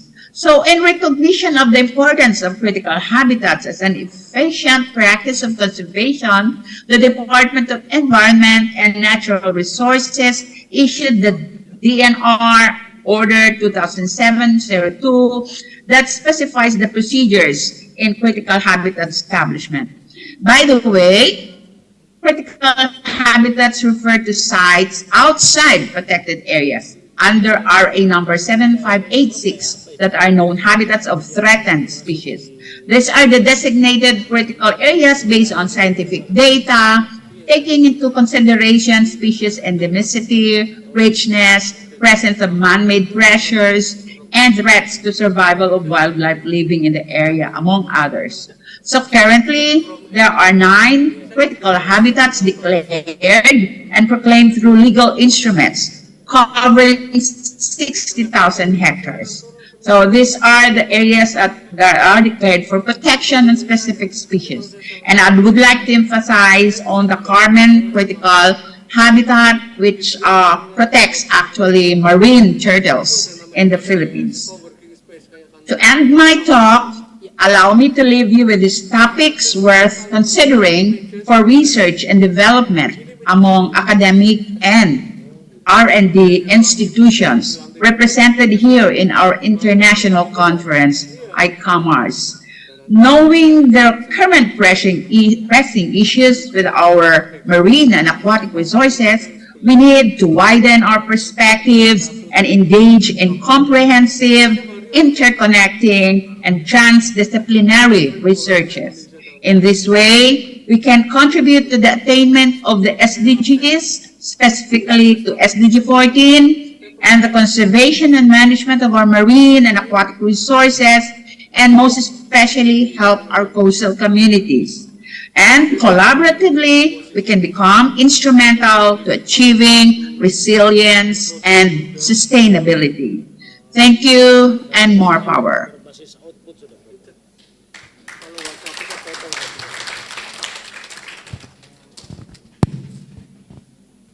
Thank you, Prof. Bakaltos from SPAMAS. So, as earlier we mentioned before, we have 5 keynote speakers, but we divide the discussion session after the first 3 speakers. So, if anyone from participant here, offline or online, would like to ask something to our first 3 keynote speakers, please raise your hand. Maybe somebody looking for scholarship. Siapa tahu ada yang perlu beasiswa? Irna barangkali? Peluangnya, ya, opportunity. My student Irna working with seagrass productivity and carbon sequestration, just fresh graduate, so we motivate to next. Teman-teman sekalian, saya kira Indonesia tadi sampaikan beliau, Indonesia juga bisa in bahasa. Jadi saya kira penyampaian dari Prof. Oki tadi itu sebenarnya banyak ruang, banyak peluang kita untuk bisa. Mungkin izin Prof nanti after that mungkin kita bisa sharing. Tidak tahu bagaimana mekanismenya nanti antara BRIN dengan universitas barangkali, kemudian kita breakdown dalam bentuk PKS dengan fakultas. Kan beliau ini di BRIN ternyata banyak sekali ruang-ruang peluang untuk kita bisa, terutama mungkin ada sekalian yang fresh graduate untuk bisa apply ya siswa. Termasuk mungkin teman-teman yang doktor, tadi ada tawaran postdoc ya. Ya Prof ya. Oh di luar negeri. Oh sorry, jadi saya kira ini Bapak Ibu sekalian, ya ada 2 sekalian itu silakan nanti mungkin secara kelembagaan kita akan fasilitasi lah, kita fasilitasi ya secara kelembagaan, kemudian nanti secara teknikal ada mungkin form-form yang langsung direct bisa kita isi. Kira itu Prof ya, ya mungkin ada penjelasan dari Prof langsung aja. Ya. Yes. Just before our keynote speaker talk about the scholarship and agreement joint cooperation and academic or research with BRIN opportunity, but I think Professor just mentioned wait for the January next year. Yes, the proposal will be open for January.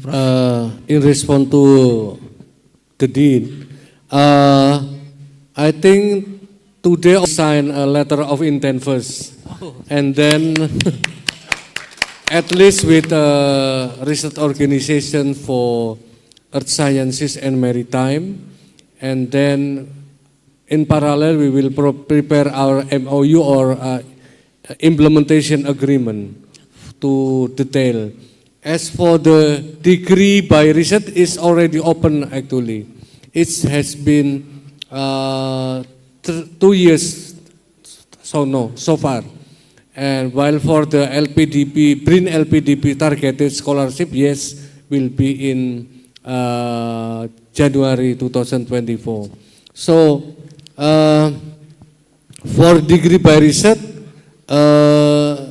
the first thing is you should contact BRIN staff or researcher who will act as your host, because it requires the commitment from BRIN researcher to be your co-promoter when you register to any our university partner for degree by research. and also for our partner from Australia, from Philippines and Malaysia. The list is a very dynamic.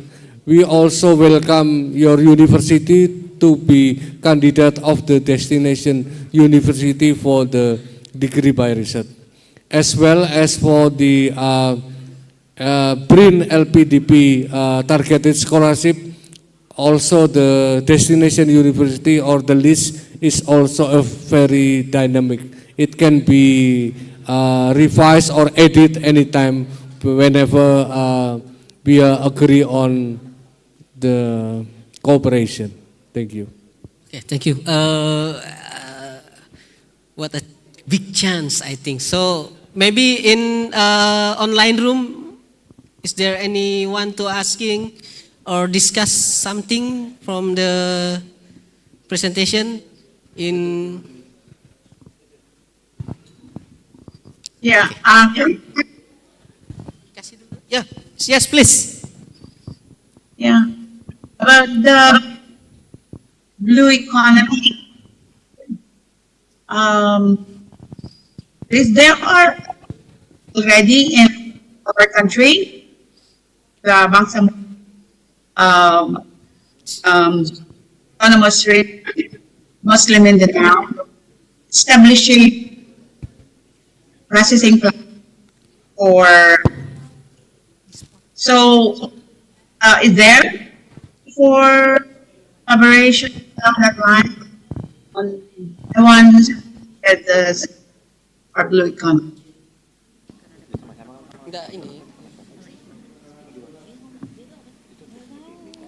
I could not hear you clearly. You are asking about. There's echo. Maybe the host turn off the so that I can be heard. Pardon me. Maybe. Okay. Can I now be heard? Operator, can you spot the speaker? Can I now be heard? Yes, yes, you can ask, but we need to spot you on the Zoom. So, and hello, who are talking? May you Hello, ma'am. Yes, please ma'am. introduce Go yourself ahead, ma'am. so we can. Yeah. Yes. So my question a while ago is about the seaweed, the one presenting the blue economy, because here in the Philippines we have an initiative of establishing seaweed processing plant in the Bangsamoro Autonomous Region of Muslim Mindanao. So my question is there a window for collaboration with your agency or with your university as to processing of seaweed? That's my question, sir. Thank you.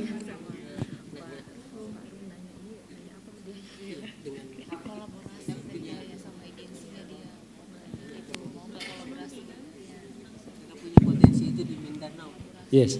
Yes, Prof. Thank you very much for your question. I think I will open collaboration research our faculty and SPAMAS Philippines. So you as technical, I think we can give opportunity to you. Okay, thank you. Okay.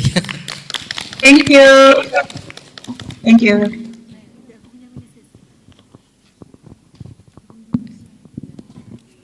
Yes, Miss Dita. Okay. Okay, thank you for the time. I am Christine Dita Nugraini, a lecturer from Fisheries Technology Resource. I will ask question for Prof. Oki. Okay. How about the internship program for bachelor student? Is there, and how about the mechanism and facility for a bachelor student in BRIN? Thank you.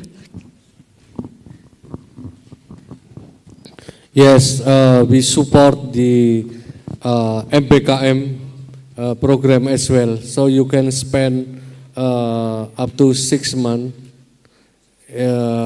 in our campus to do research or training, as well as you can conduct your final project for your scriptsy or thesis or dissertation as a research assistant in BRIN as well.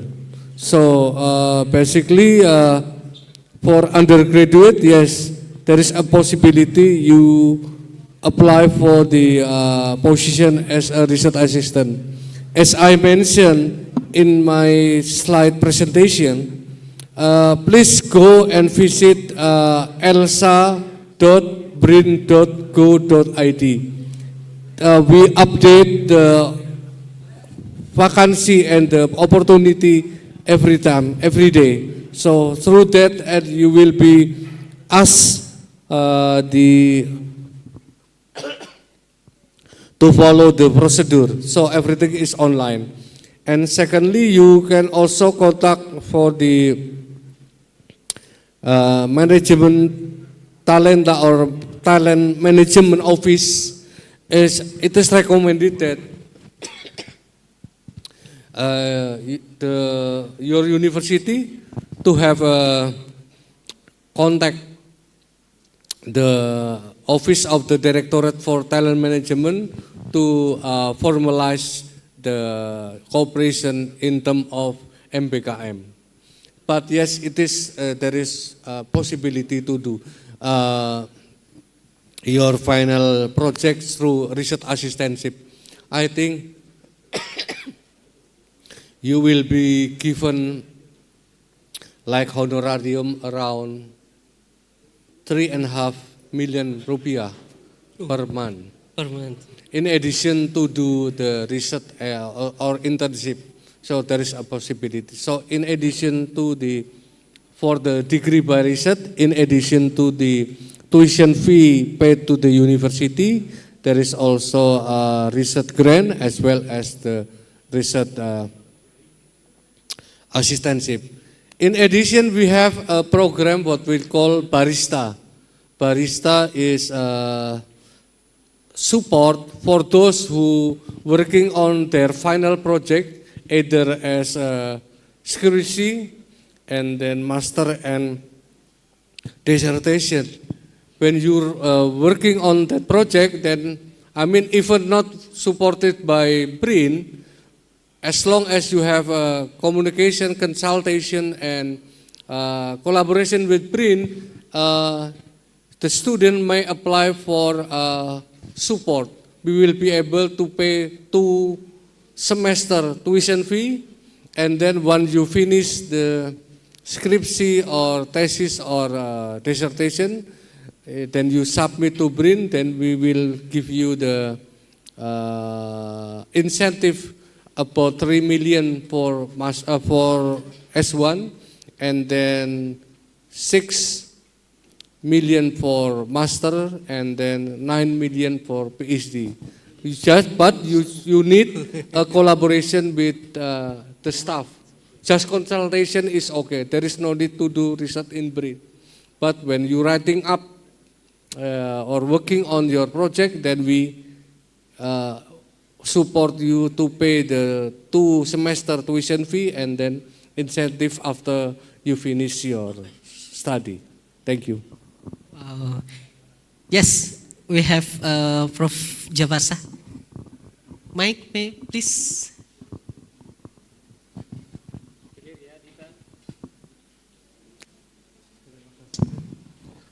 Terima kasih moderator.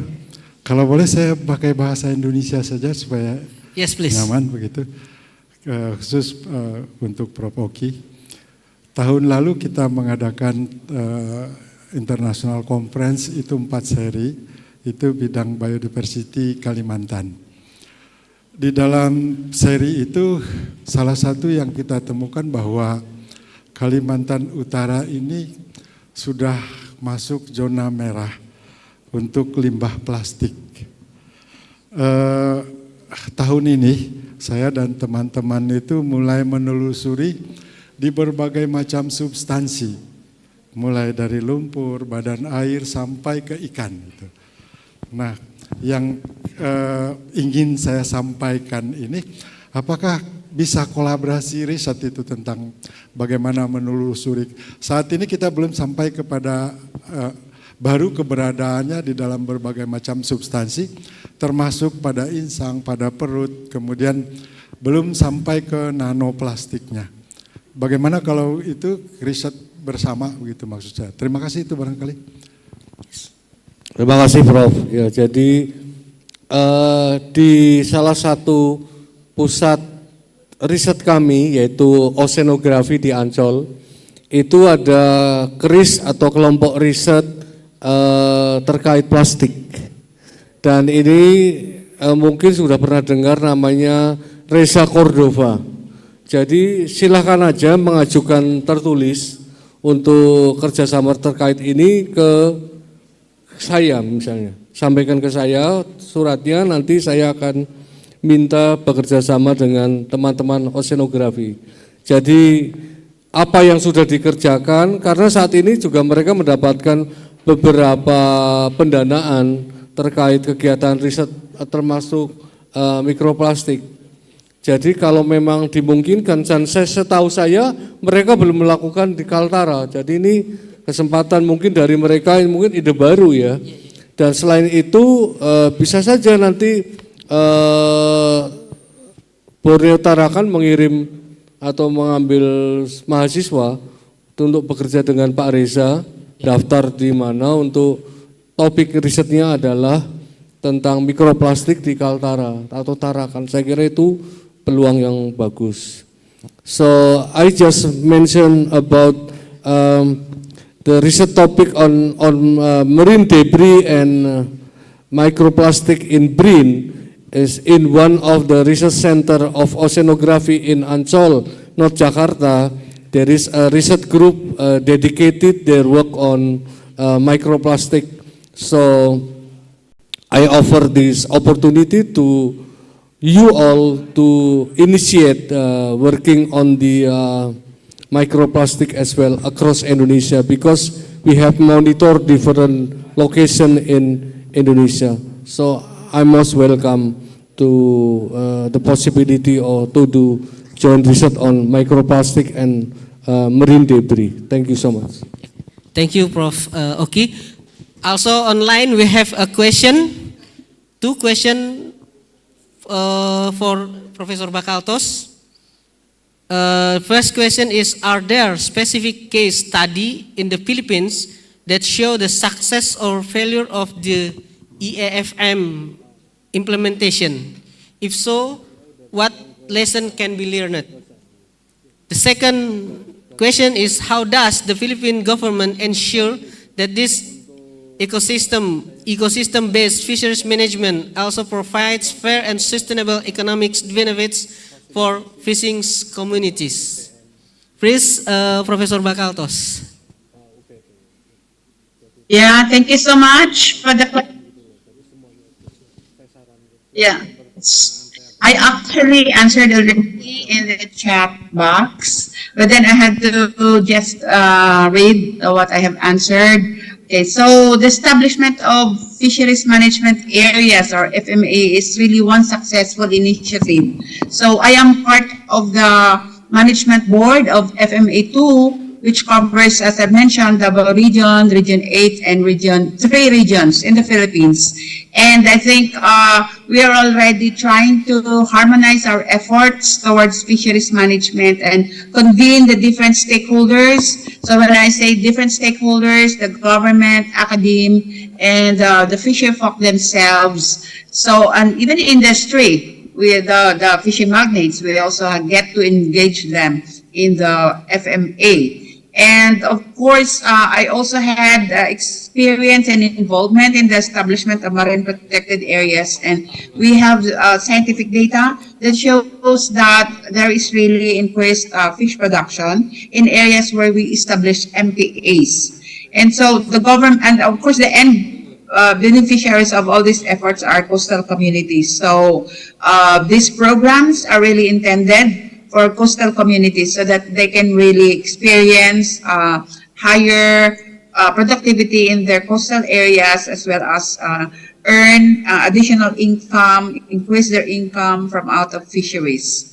So the lessons learned is there should be engagement of all stakeholders, and some of the planning strategies should also engage the coastal communities themselves, because they are the ones who really know the issues on ground, and they also have to be listened to in terms of the solutions, because they are not only there to, you know, learn from us, but we also have to learn from them. So thank you so much. Thank you, Prof. Bakaltos. I also have maybe question to you. Since the Universitas Borneo Tarakan and Spamas and also the University Malaysia Sabah is around the Sulawesi Sea, Sulawesi Sea. So maybe we can initiate research collaboration on the EIFM in case of the marine management, not fisheries management. In Indonesia, we have WPP 716, the Sulawesi Sea. Maybe we can focus firstly in the Pacific yellowfin tuna, that not very famous here, but in other side in South Sulawesi, like the Unsrat, Samratulangi, Manado, that's already have a good data and research. Maybe we can join with the SPAMAS in terms of the Pacific yellowfin tuna migration, maybe in terms of EIFM, share stock fisheries. Maybe just the idea, Prof. So maybe another question or participant online, maybe?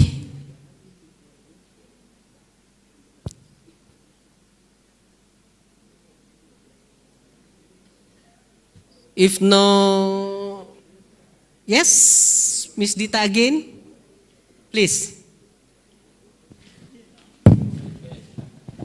Okay, thank you.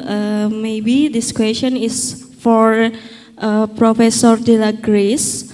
I want to know about how is the system of coastal fisheries management in Philippines, and what the highest commodity there, and how about the process for this commodity? Thank you.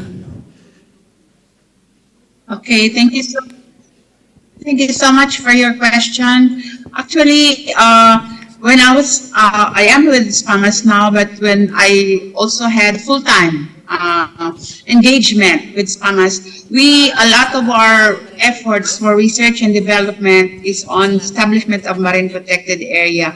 So the different steps that we took is really consulting the community, and then it so happened that our funder by then is USAID, for eco-governance project. So we did step by step. We consulted the stakeholders, and then especially coastal communities, and then get them actively involved in the planning stage, And that's why after a year of implementation, we monitored the area where we established marine protected area, and it was fortunate that there is really increase in the fish stock in the area, because we also did include in our management in the CRMP, our Coastal Resource Management Plan, the protection of all ecosystems that contribute to fisheries productivity, like the mangroves, the coral reef, and the seagrass beds. So that's why it's ecosystem approach, or ecosystem-based approach of fisheries management, because we're not only considering the fish themselves, but also other coastal resources like the ones I've mentioned, coral reef, mangroves, and seagrass beds, and the one I mentioned also about ridge to reef approach, we also have to consider that because the effect of sedimentation from upland areas should also be considered if you try to save or protect certain coastal area. Thank you so much. Okay, thank you, Prof. Another, maybe next? Or if no, yes? Yes, please.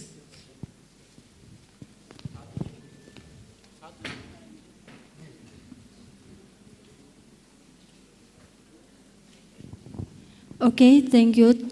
Assalamualaikum warahmatullahi wabarakatuh. Good morning. My name is Amanda Putri Maharani. First of all, thank you for giving me the opportunity to ask. So here my question is about scholarship from Professor Oki. So what are the advantages of studying abroad, and is it really difficult to get a scholarship? Because many people say that getting scholarship is difficult. Thank you.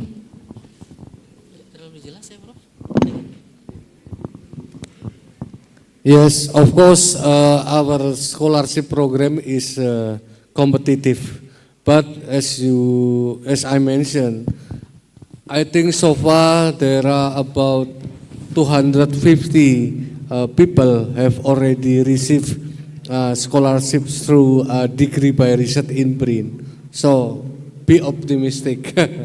And secondly, for the BRIN LPDP targeted scholarship, yes, of course, you have to prepare your English ability, and secondly, you have to identify particular research topic. Especially, as I mentioned, we are interested in 4 research topics. Number 1 is the advanced biodiversity utilization, and then number 2 is maritime and deep sea technology. Number 3 is radiation and nuclear technology, and number 4 is satellite and space technology. So it is better once the call will be open in late January. Please take a look and see, because we have already listed the destination university for that program. So you can take a look after the call is open to apply for that. So I will suggest you must work very hard, improve your English, and try to find the best topic that will be needed and important for Indonesia in the near future. Thank you very much. Maybe this last one before we going to the next speaker, Mas Ilham.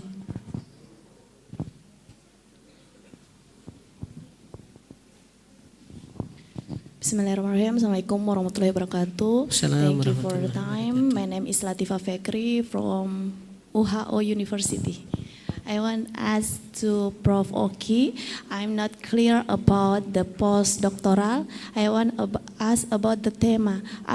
There is a specific theme to apply the postdoctoral scholarship? That is. Thank you, Prof. Thank you. For postdoctoral and visiting researcher is only available and eligible for those Indonesian and foreigner affiliated with foreign institution. Before, yes, we opened that postdoctoral and visiting scientists to Indonesian, but not anymore. It's open only for foreign and diaspora.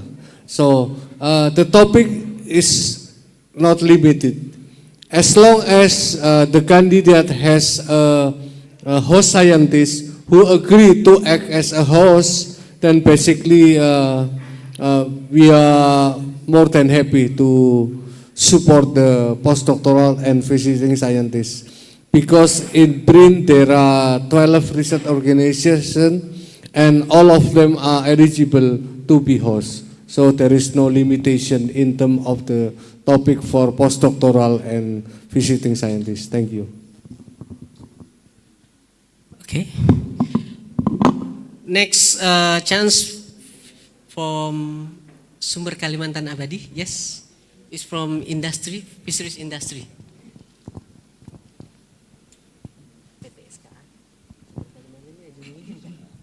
Good morning, thank you for the opportunity. My name is Vendrik Prayogo Sugianto, come from PT Sumber Kalimantan Abadi, one of the company in Tarakan that we sell shrimp exporter, especially for monodon. As we know, the monodon is only can be in traditional pond, so cannot be incentive method to grow them. As we know, North Kalimantan is a lot of huge potential for marine products, but there is not much attention for long-term development of environmentally based pond construction. So this is our concern because in future, we think that climate change forces us to make a change in our method for the pond construction. Yeah, we have obligation in environmental sustainability and minimizing carbon emission in future. Just like Walmart, now when we want to sell our product to Walmart or the big retail in Europe and America, they always ask for just like BAP certification. I think it's just same like the EAFM method based on environment. So my question is, can BRIN and or also SPAMAS, can we collaborate to environmentally friendly edit management in North Kalimantan so our marine products continue to be sustainability? So we together research about how to build mangrove pond, like silvo fishery, right? Silvo fishery. Because we know that last month my director go to Vietnam in Shrimp Summit. They show that a lot of how government really concerned about the silvo fishery type of pond. So I think that we would like to develop also in Tarakan. In future also, PTSK also want to build our own pond so we can make from the hatchery until the production is based on environmentally. So this is my question. Maybe thank you for the time. Thank you. The question is simultaneously to the three speakers. Yes. So who would like to ask first? Maybe ask. Maybe.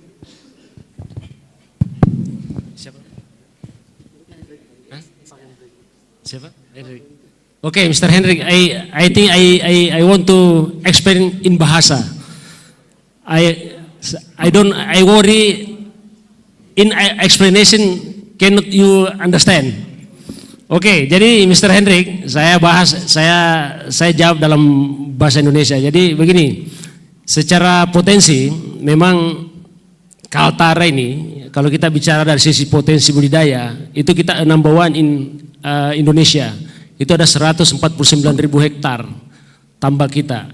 Cuma pertanyaannya, apakah itu potensi itu korelasi positif dengan production? No, saya kira Pak Hendrik paham ini. Nah, memang banyak problem kita alami. Salah satunya zit no enough. Ya, jadi rata-rata bibit kita itu berasal dari Surabaya. Ya, masyarakat tambak itu mengatakan Surabaya, padahal hatchery di Surabaya tidak ada. Ya, hatchery bibit benur itu datangnya kalau tidak dari Jepara, Situbondo, Jepara, atau dari Makassar. Nah, bisa dibayangkan Pak Hendrik dan Bapak Ibu sekalian, kita panen di Situbondo itu rata-rata jam 2 malam, jam 2 dini hari. and then itu dikirim ke Surabaya, di Juanda itu butuh waktu 6 sampai 8 jam. Dan itu tidak direct to Tarakan, itu pasti transit di bandara. Di bandara itu butuh waktu 1 jam untuk prepare kembali, kemudian dikirim ke Tarakan, itu butuh waktu 2 jam. Ini dari sisi transport Tara ini, mungkin Bapak bisa lihat layout kita, ya, tata letak tambak kita itu tidak beraturan. Tidak beraturan tuh, ada yang bulat, ada yang macam-macam, ada segi. Nah, sehingga dari sisi pemeliharaan kualitas air itu tidak bagus. Padahal kita paham definisi dari aquaculture. Aquaculture is aqua air, culture is memelihara. Jadi sejatinya memelihara ikan atau udang itu sebenarnya memelihara air.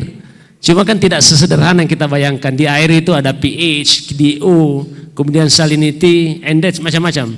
Nah, itu yang harus dikelola. Itu problem berikutnya. Belum lagi problem dari sisi kebijakan, dari sisi perilaku masyarakat kita. Ya, sejak tahun 99 sampai sekarang perilaku masyarakat itu banyak menggunakan tiodan. Padahal tiodan itu not recommended to fisheries. Ya, tidak direkomendasikan untuk tambak, tapi itu untuk pertanian. Nah, tapi karena itu dianggap efektif, itu digunakan. Ya, 1 botol itu bisa untuk membunuh hama sekian puluh hektar. Nah, yang terjadi karena itu terakumulasi sejak tahun 99 sampai sekarang, akhirnya apa yang terjadi? Tambak kita, tanah itu menjadi mati. Itu saya kira kita bisa lihat warnanya hitam apa dan seterusnya. Dan itu butuh recovery sekitar 5 until 10 years untuk bisa kembali seperti semula. Nah, problem berikutnya Bapak Ibu sekalian terkait dengan proses pemeliharaan. Kita lihat satu pulau itu dibelah oleh sungai. Sebelah menyebelah itu ada tambak, ya kan? Dengan satu sumber yang sama. Satunya panen, satunya masukkan air, satunya menebar dengan sumber yang sama. Satunya meracun. Gimana mau produksi kita itu bagus? Nah, ini juga saya kira perlu tata kelola. Kebetulan ada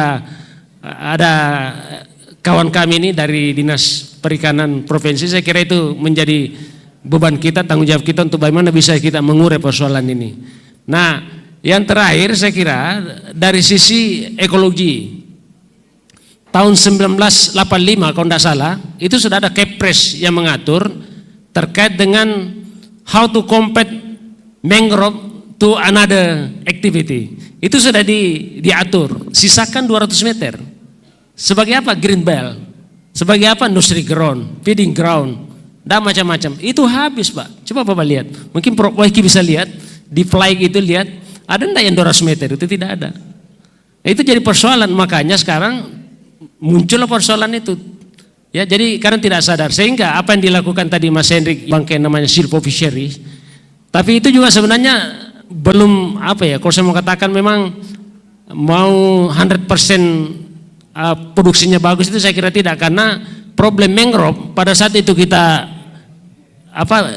lakukan itu mangrove kita tanam di tengah-tengah tambang, pada saat itu tergenang dia akan mati dengan sendirinya, 1 minggu tidak akan mati. Itu pengalaman kami di tambak. Nah, sehingga memang perlu itu diatur dia punya layout itu supaya dua-duanya bisa jalan. Nah, itu saya kira itu Mas Hendrik, ya. Jadi problem-problem, belum lagi problem lain. Makanya kemarin 2 hari lalu kami diundang RRI itu untuk berdiskusi akibat dari demo masyarakat yang ada di Dewan itu dalam rangka mengurai persoalan itu. Dia minta pemerintah untuk bagaimana mengintervensi harga. Bukan pemerintah, how to improve production. Bagaimana meningkatkan produksi itu lewat apa? Stimulan.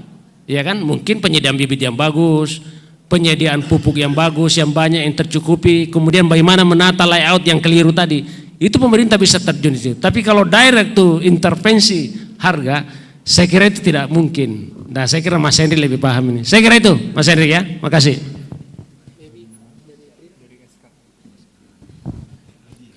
Thank you, Mr. Hendrik.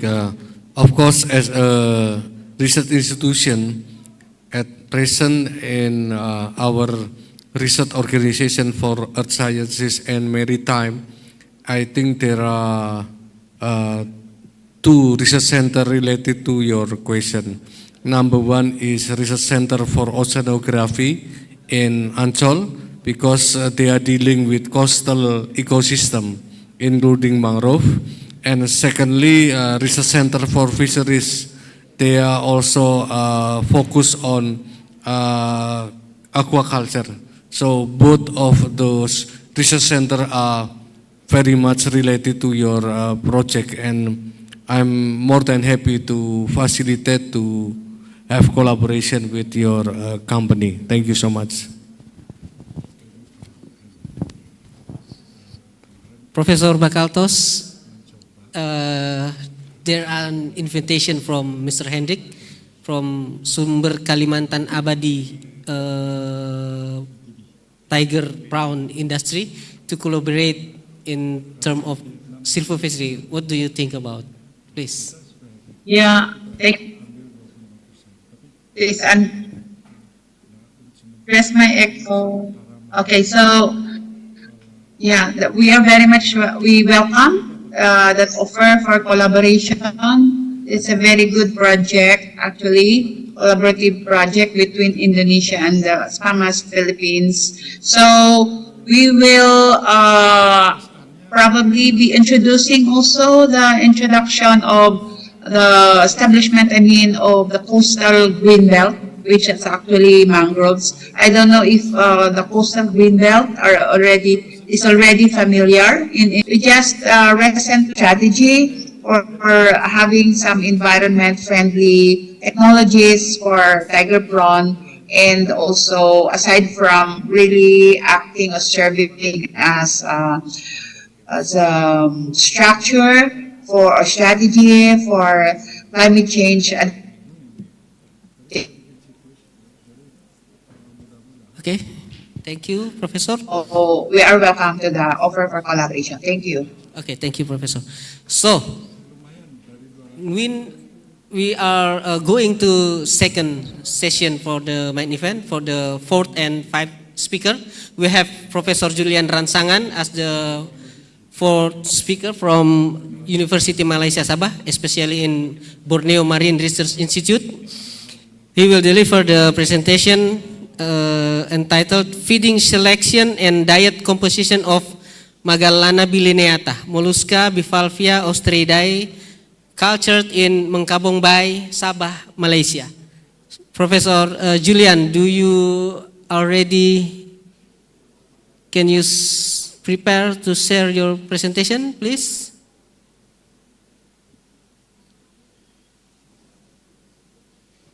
Yes, you have 15 minutes, Mr. Julian. All right. Very good. Okay. Very good morning, everyone. Can you hear me? Yes, we can hear you clearly. Please. All right. Thank you to Mr. Chairperson. And a very good morning to everyone participating in the international conference Icamars 2023. So this morning, I'm very happy that I have given the opportunity to talk in this international conference. And the title that I'm going to share this morning is the feeding selection and diet compositions of Magallana bilineata.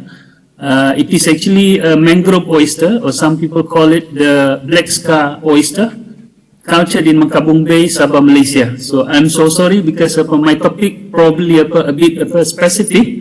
This morning, after hearing the three presenters this morning, they were talking about very broad topics, but in my sharing this morning, I will be looking into a very specific topics that is actually part of a bigger research programs on the oyster aquaculture in Malaysia.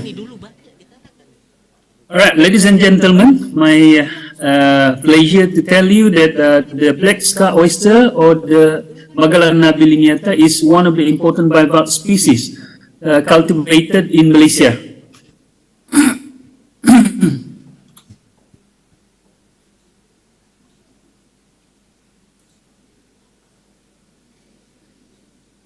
Cultivated in Malaysia, and the largest farm of this oyster is actually in Mengkabong Bay, located in the district of Tuaran, Sabah, in the northern Malaysian Borneo region. Beside this Magallana bilineata. Other less popular oyster species are also cultivated, but they are not so popular.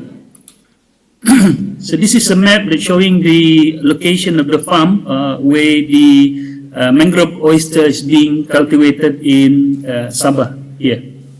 Right? So there's a bay here. We call this a mangrove Mengkabung Bay, where the farms are located. These are some pictures showing the farm of oyster cultivation or aquaculture in the bay, Mengkabung Bay.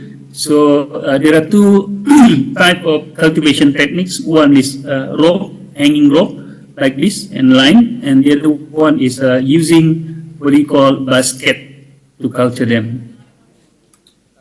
All right. For your information, oysters are suspension feeder that filter small particles from the water, and they selectively retain and digest appropriate size food particles, mainly phytoplankton, in their stomach. And this oyster, like other oysters, they exhibit some kind of selective feeding behavior, most oyster. But for Magallana, we do not really understand whether they actually exhibit selective feeding behavior or not. Alright, oyster normally use retentive or pre-ingestive or the post-ingestive selection mechanism to choose their food, what they want to eat on. Right? And then the gill retentive selection involves oyster beating their cilia near the mouth to draw the particles, and the size of the particles affect the retention. Right? And it will be affecting the feeding mechanism, of course. Right, the oyster distinguish particle based on the phytoplankton species and the organic and inorganic content of the particles during the pre-ingestive selection by the oyster. Okay, the post-ingestive discriminations or differential absorption of the phytoplankton, that's determined by the food quality and the oyster digestion, meaning they will choose the food based on the quality. Okay, and the food availability is a crucial factor influencing oyster feeding behavior. And then, according to Lenihan, the water flow and the rainfall contribute to the food availability in a water body, like in Mengkabung Bay. Thereby, if the current is very slow, it will reduce the food availability. And when the flow, the current is rapid, it will increasing the food availability in that particular area. So the nutritional value of suspended particles like phytoplankton is higher in high flow area, and oyster in such locations are more selective in their feeding. So here we come the problem statement. As for now, we have been culturing this oyster in Mengkabung Bay, but we don't know for sure whether or not what kind of feeding behavior they are exhibiting during low food availability and high food availability season. And we also do not know the diet compositions of this mangrove oyster that we are culturing in mangrove, the Mengkabung Bay. We don't know the diet composition, whether it is 100% phytoplankton or there could be also zooplanktons or other small particles. And we do not know what other factors influence the selective feeding behavior, if any, in the oyster that we are culturing in that bay. So therefore, we conducted a study, but this is actually a small part of the bigger research programs on mangrove oyster aquaculture in Sabah. Right, so the objective of the study was to investigate the selective ingestion behavior of the oyster in that bay, Mengkabung Bay. And the second one is to determine the relationship between the ingested food and the environmental condition. Meaning we want to know what are the environmental factors that are affecting the food ingestion by the oyster. And the third one is to understand the impact of the environmental factor on the feeding behavior of the oyster. So we conducted the research, and these are the methodology. We sampled the oyster in the two farms located in the Mengkabung Bay, right, in Station 1 and Station 2. And also we we determine the food availability looking at the total particulate matter, particulate organic matter, and the chlorophyll concentration, as well as the particulate inorganic matter.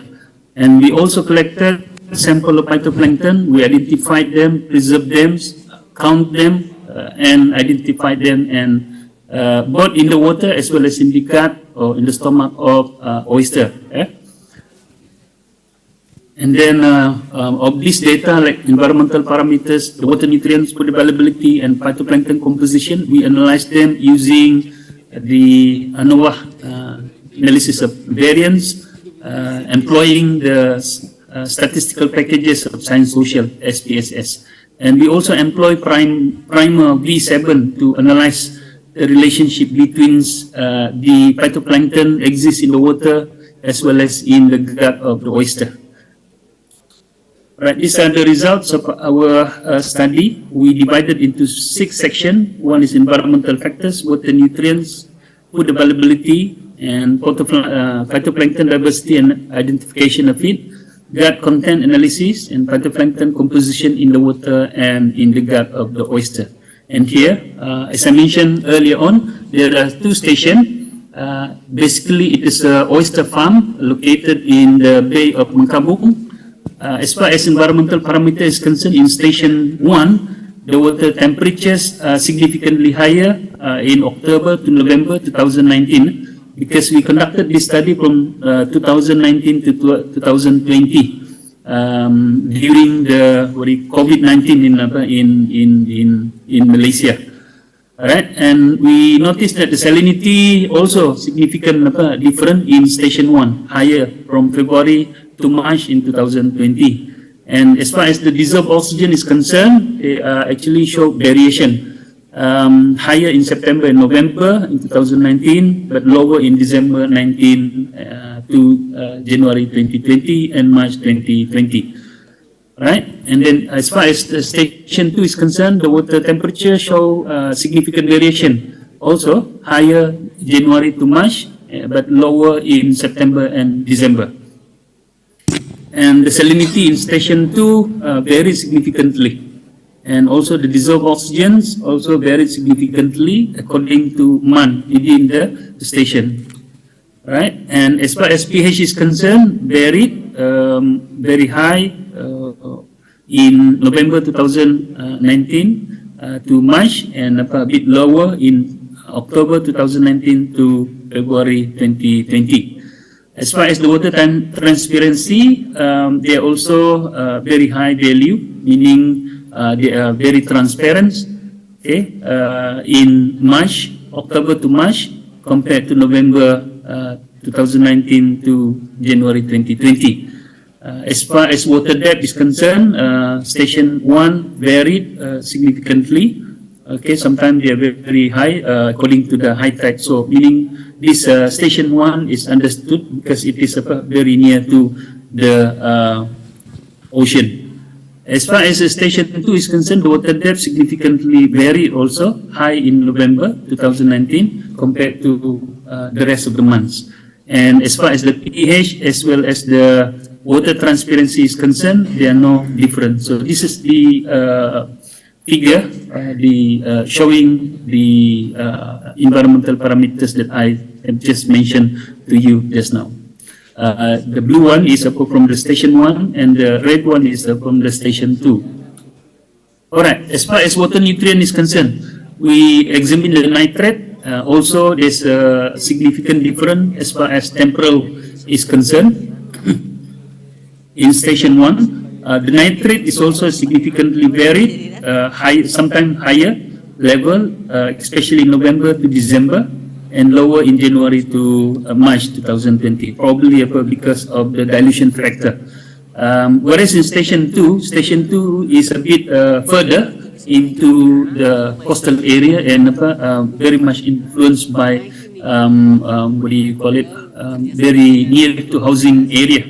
So the nitrate significantly varied, very high in September to November compared to January to March, which is a very similar situation as far as the station 1 is concerned.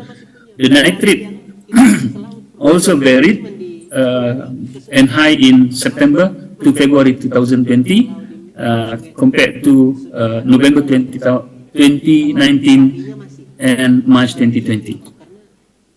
Okay, we look into the prospect also, and they are very high in October 2019, but lower in January 2020.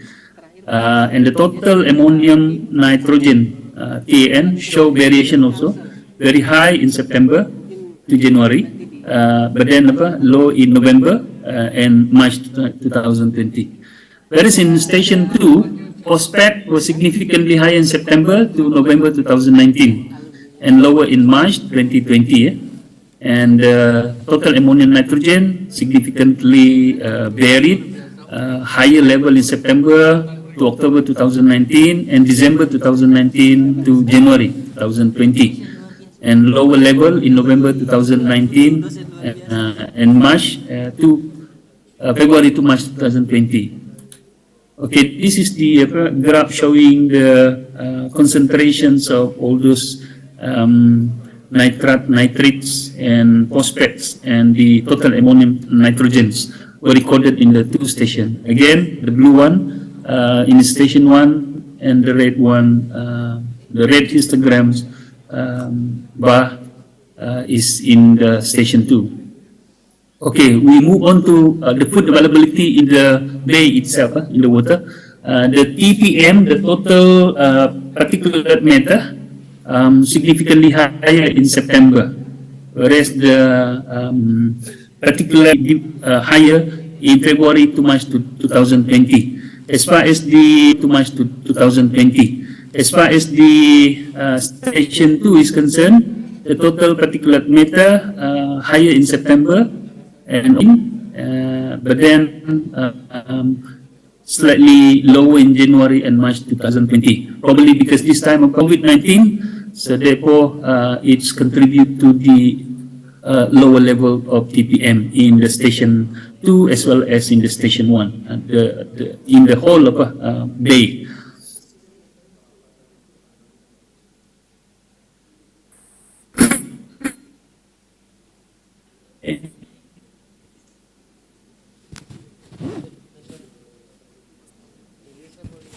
The organic content of TPM was significantly higher in March 2020.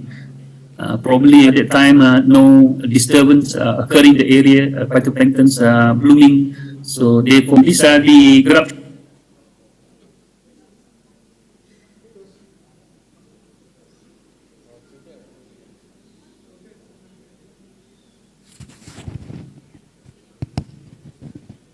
What's happened?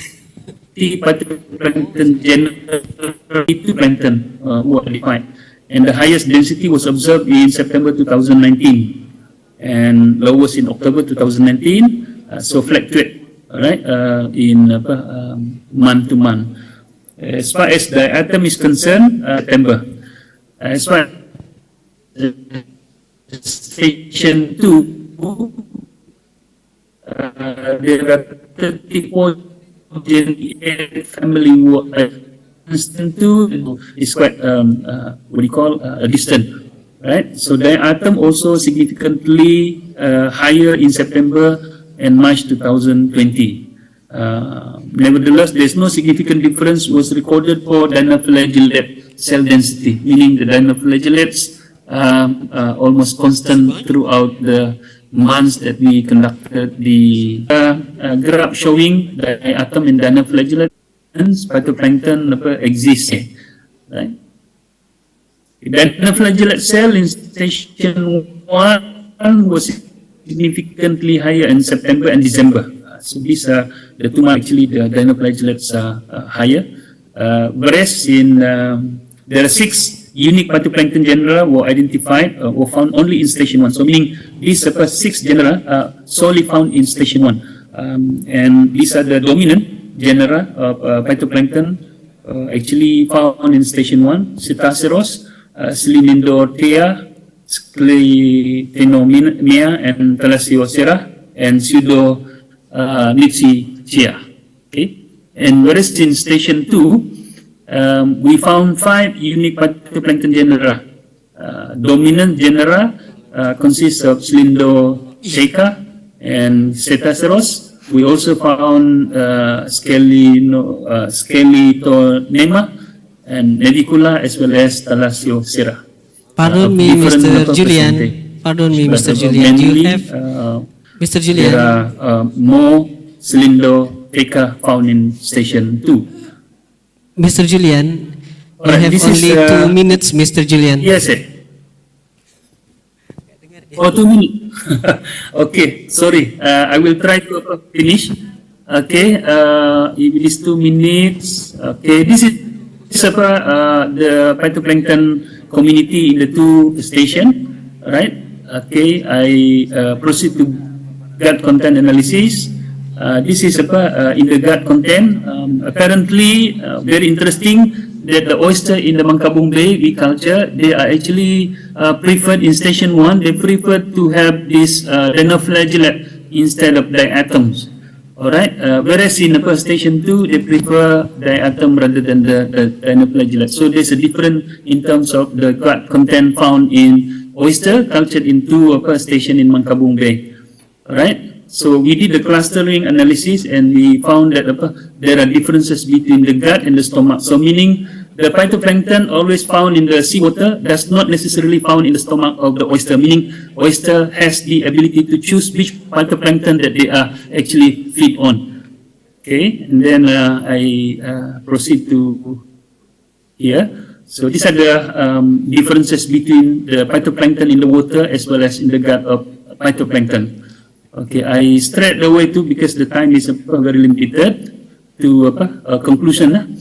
So the current study suggests that the selective feeding behavior of the oyster, mangrove oyster that we culture in Mangkabung Bay in Malaysia is actually mostly influenced by food availability, especially the particulate organic matter, organic content, and chlorophyll A concentration. Meaning, I would like to say here that the oyster that we culture actually exhibit selective feeding behavior when the food availability is varied. Okay, they are flexible, so meaning that's why they survive very strong in the area in Mangkabung Bay. And number 2, the oyster selectively ingests HAB, the harmful alga bloom species Peridinium, but Cetaceros and Dactylocins are being rejected. So that's why in Mangkabung Bay is a mesotropic water, meaning every year we experience harmful algal bloom occurring in the area, but the oyster are not so affected because the ability of them to ingest some of this dinoflagellate and very harmful to humans. Okay, but the oyster are not affected. This is a thing that are very interesting, but consuming oyster during the harmful algal bloom in the area is prohibited because we worry that the consumer will get the intoxication of the harmful algal bloom.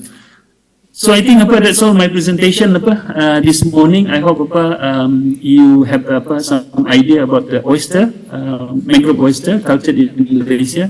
So if you have interested in establishing collaboration with us here in University Malaysia Sabah, you're welcome. That's all. Thank you very much. Back to you, Mr. Chairperson. Thank you very much. Okay, thank you, Mr. Julian. Please applause for Nicholas Julian. And then we have the last, our keynote speaker, Dr. Michael Grant.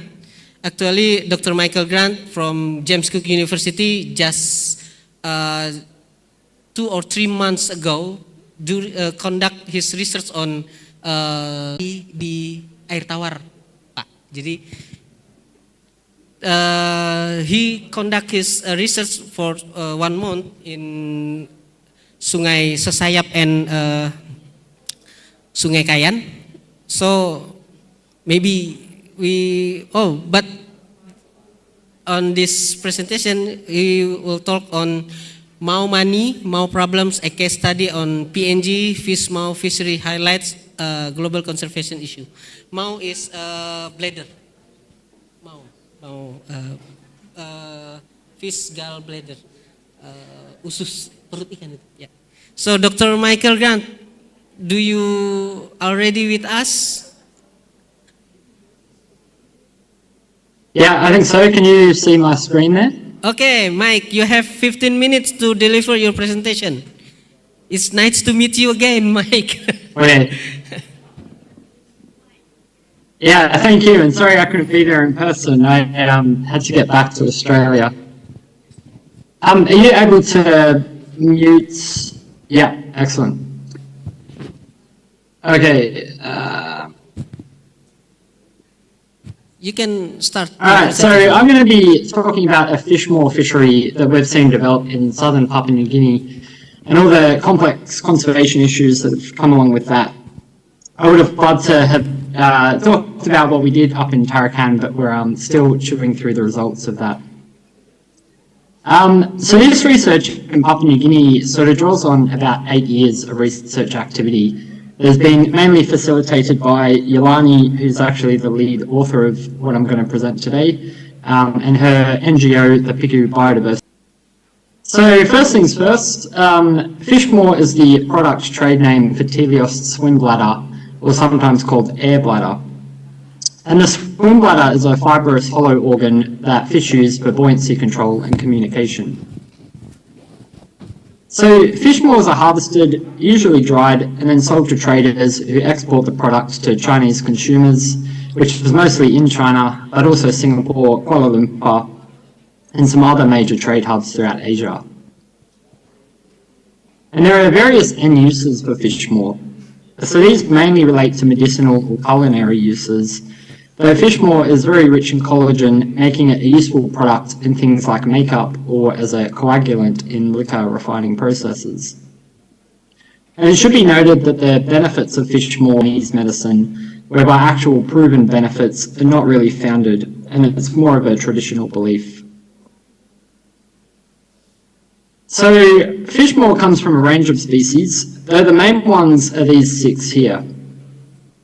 So generally croakers, which are the cyanids, are the highest valued and also the most common in the trade.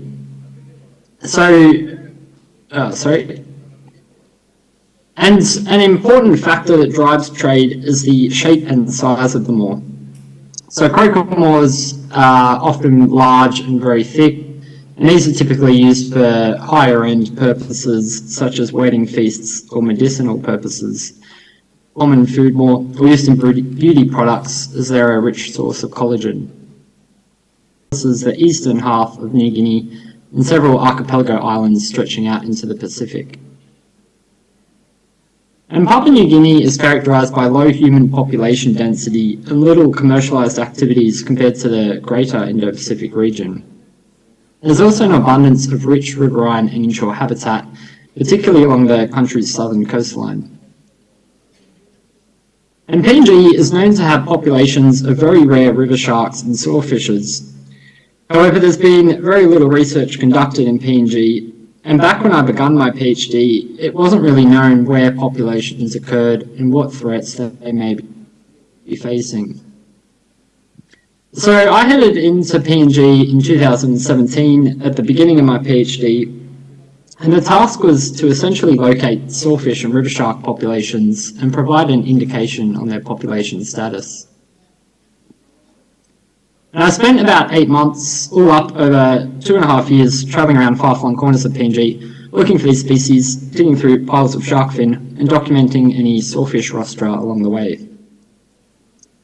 And a big part of this research was understanding the local uses and values of sharks and rays in the regions I visited, as well as characterising the small-scale fisheries to learn about their role in the livelihoods of local resource users.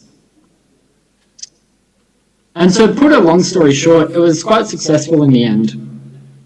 So these dots essentially represent sites where sawfish or river shark observations were made, and these findings indicated that PNG was supporting higher densities of sawfish and river sharks compared to the broader Indo-Pacific, excluding some parts of Northern Australia.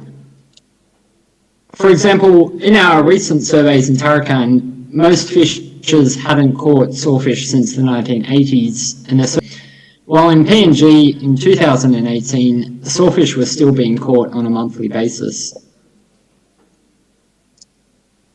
However, while Papua New Guinea was acting as a stronghold, fishers indicated, so 2/3 of fishers interviewed reported decreases in sawfish catch during their lifetimes. And estuarine and inshore gillnet fishing pressure was very clearly the cause. And throughout these surveys, the driver of gillnet fishing effort slowly began to emerge. So with increasing frequency, we began seeing fish moors being dried alongside the usual spread of shark fin. So we wrote up this work and told the story of this sawfish and river shark stronghold that appears to be at great risk to the fish moor fishery. And since 2020, we've really focused on this fish moor fishery as we've been trying to provide fisheries managers the information they need to develop a management plan. So I'm going to run through a paper that we've just submitted actually that covers the development of the fish moor fishery in the Gulf of Papua and the immense conservation challenges that it now presents. So Kikori town up the top of the Gulf there is sort of the beating heart of this fishery and is the main centre of commerce for the sparsely populated Gulf of Papua region.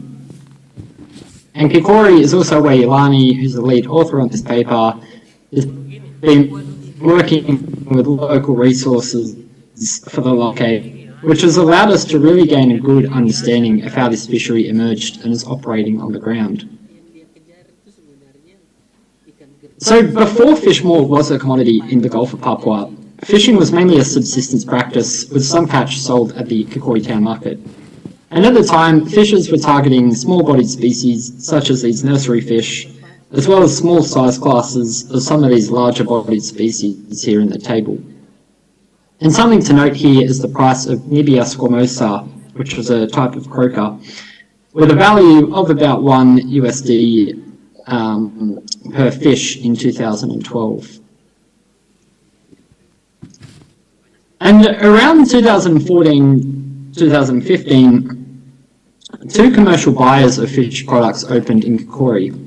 And it was around this time that things began to change.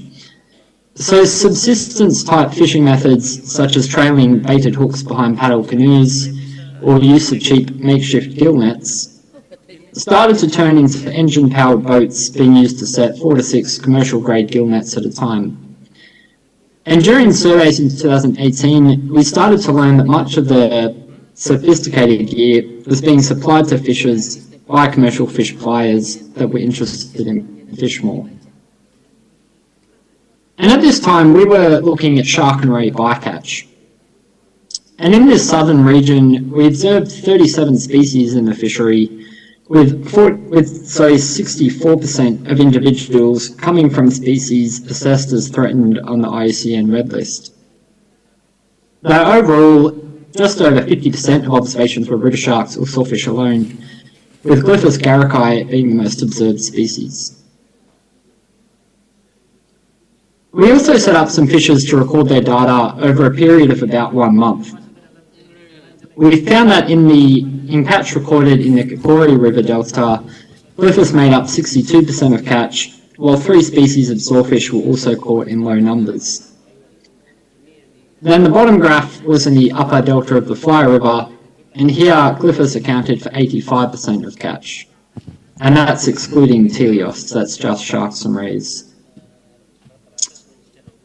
And during this time, it was noted that the scaly croaker, or stonefish as it's locally called, was the highest valued species, with 1 kilo of dried fish moors worth up to $2,900 USD. And that price is first point of sale, so that's what the fishers are receiving from these commercial fish businesses.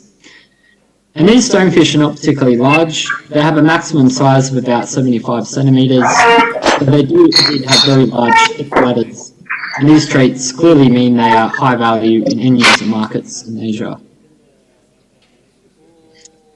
And this was an image taken in 2019 where things had got to the point where there was just no value in meat, and fishers were essentially finning any shark catch, harvesting the moors from any teleosts, and disregarding the rest. So outside of major townships, there is no electricity in rural PNG, which means no refrigeration.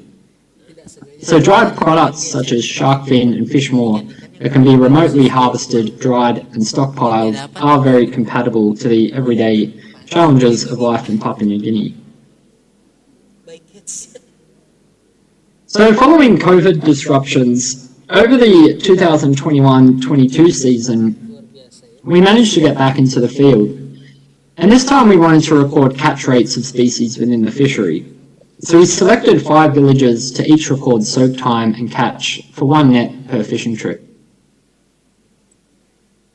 And this was the overall catch of the fishery monitors for a single net each from November through to March. Overall, 51% of the catch were teleosts, while 49 were elasmobranchs. The main target fishmore species, Nibia squamosa, as well as barramundi, which is late scale carafa, made up 22% of the catch. And there was some confusion with one of the groups of fishers that ended up recording all of their shark and ray catch from October through to March. And this gave some really good insight into the volume of incidental catch from a single group of fishers within just one of the many fishing villages. So this group of fishers landed over 1,100 elasmobranchs, 97% of which were individuals from species listed in threatened categories on the IUCN Red List.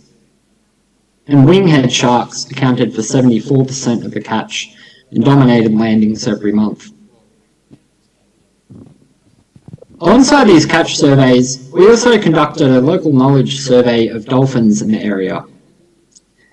So Dr. Isabel Beasley has been working in the Kakori River on dolphins for a few years now, and from her work it seems that the mortality rate in this fishery is exceptionally high and raising very serious local extinction concerns.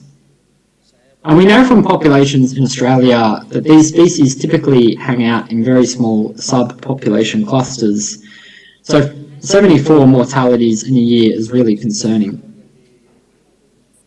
And interestingly, interviews in our local knowledge surveys didn't really report overwhelming declines in dolphins. However, we suspect this is due to the high current catch rates being perceived as an abundant population, or that there is a shifting baseline phenomenon occurring as fishers interviewed mostly started fishing full-time within the last 5 years or so, which sort of coincided with the emergence of the fishmore fishery. And from these local knowledge surveys, we found that when it came to gillnet fishing, there was a bit of a set and forget type practice. So gillnet soak times reported had a median of 5 hours, although in a subsequent question, all fishers reported the soaking of gillnets overnight.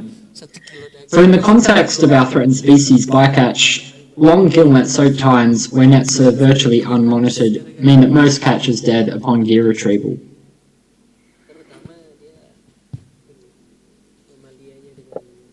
So as we began these 2021-22 surveys, the first point of sale price post-COVID had risen to $12,000 USD per kilo for large dried Nibia squamosa more.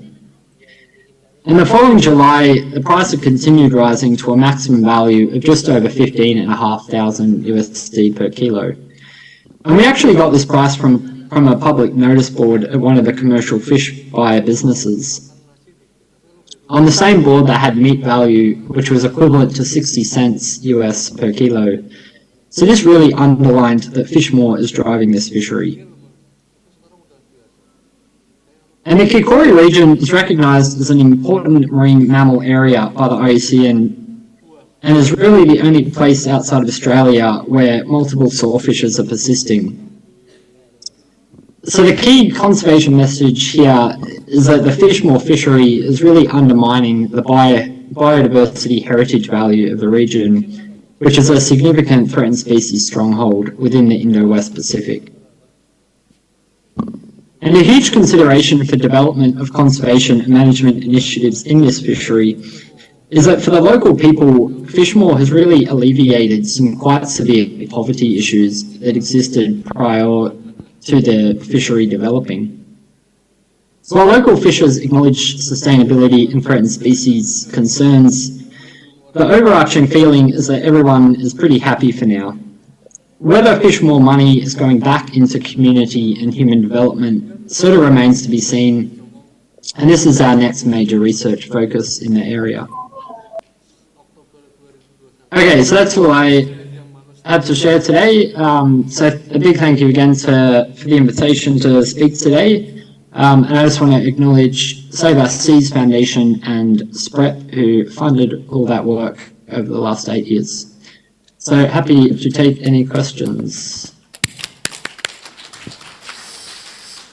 Thank you, Mike. So now we are in the discussion session. So any of participant offline here? If no, maybe in the chat. Oh, please.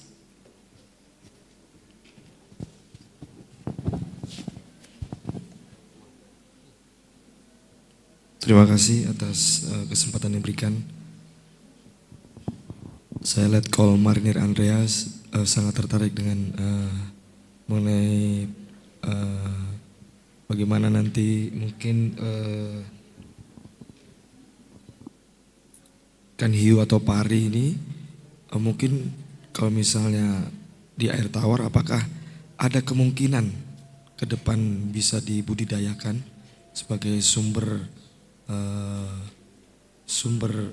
pangan baru, dan kemungkinannya apakah ini bisa dimanfaatkan untuk nanti ke depan, ya kehidupan manusia ini kan butuh pangan sebagai energi, jadi apakah nanti bisa dikembangkan ke arah sana? Terima kasih. The first question is to Dr. Mike. Is there any opportunity for us in maybe in North Kalimantan, based on your last 2 or 3 months ago study about the shark and ray? Is there any opportunity or methodology technique to we can culture to make sure the utilization is the sustainability? That's the first question from our commander. Please. Yeah, sorry, just cut off at the end there, but absolutely there is. And a big part of the reason why I chose to talk about Papua New Guinea instead of Indonesia today is because some of the techniques that we've used in Papua New Guinea I think are very applicable throughout Indonesia, not only North Kalimantan, but mainly just the concept of engaging village communities that are doing a lot of fishing to sort of record their catch and help collect data, and building that trust between the university and the local fisher, I think really facilitates some really good pathways to collect data into the future.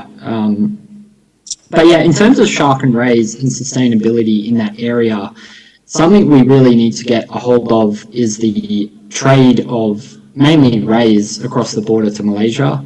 We don't really understand the volumes, the values, the species, and because we don't understand those things, it's very hard to know if it's sustainable. So yeah, just some pretty basic data collection sort of over a time series is what's needed, I think. Okay. Jadi memang masih ini Pak, ada peluangnya tapi ya datanya Pak itu ya. Iya, masih memang risetnya. Kita juga baru menyadari itu setelah beliau datang ke sini, Pak. Gitu, Pak. Nah, so we have question for Mr. Julian on the chat room. Maybe Mr. Rukisa. Prof. Julian. Ya, saya apa? I want to ask. I will got information more about how to Crassostrea the reject plankton. Reject bahasa Malaysia aja Pak. Oh. Bahasa Malaysia.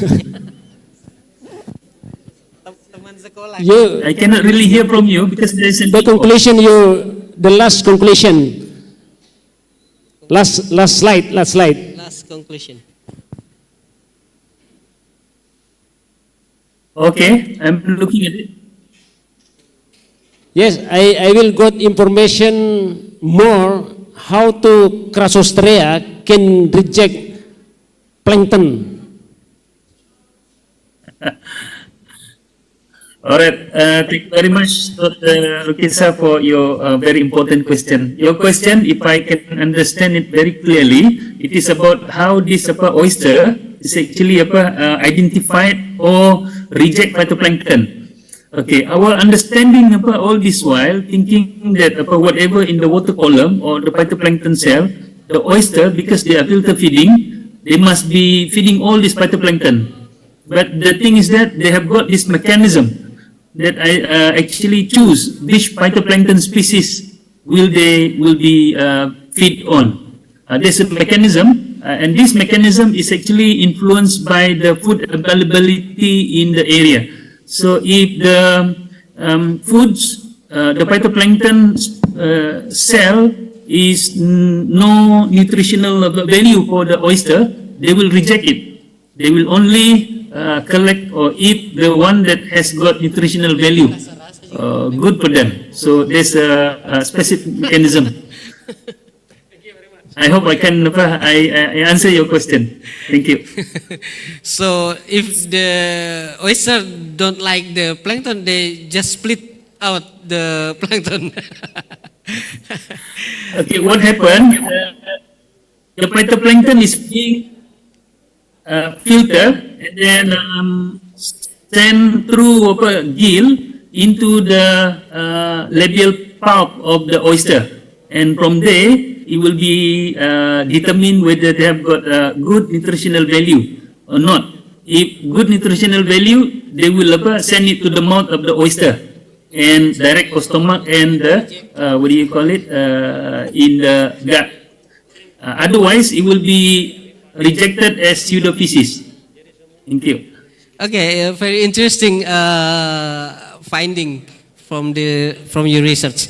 We also have a question for you, Mr. Julian. Are there any unique or unexpected aspects of the diet of Magallana bilineata in Mengkabung Bay compared to the other location? Does the local ecosystem provide them with any unusual or particularly beneficial food sources? Thank you for the question.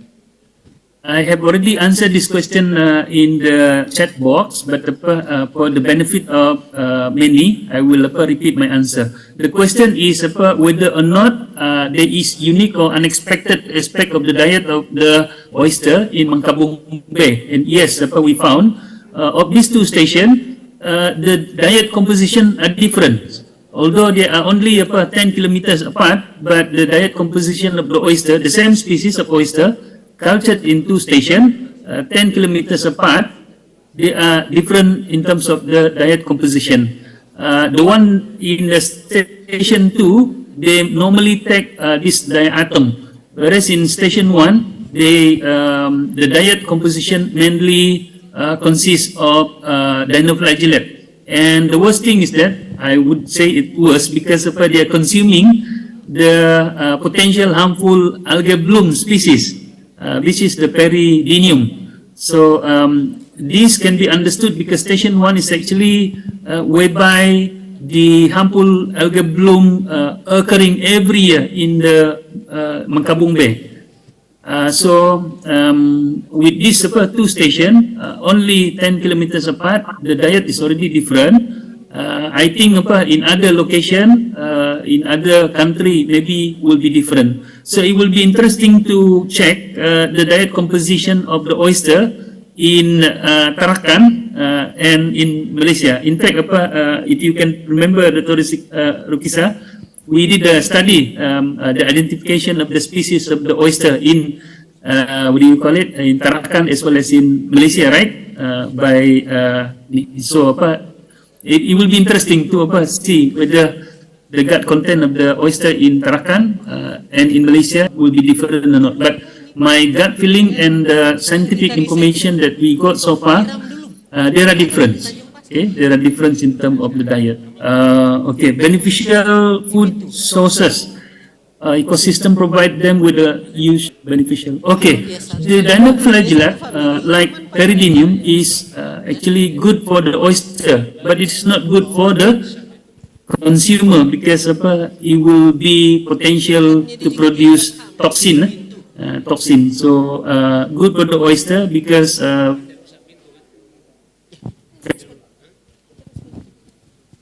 Peridinium basically they have got this for consumer. Respond to the question by I think Miss Sari Ramani. Thank you very much. Back to you, moderator. Thank you. Okay. Maybe Mr. Rikisa about the opportunity to make research collaboration on oyster. Okay, Mr. Julian, come here. Yeah, I will wait for you. Dari tidak dengar. Mr. Rikisa is inviting you to come here and let's go to carry out the research on oyster in Tarakan. Thank you very much, We will find a time and visit. Okay. In fact, we have already signed LOI. And this is part of the LOI activity also. Apa mahasiswa the student siap? Hikmah. Yes, please mic for Hikmah.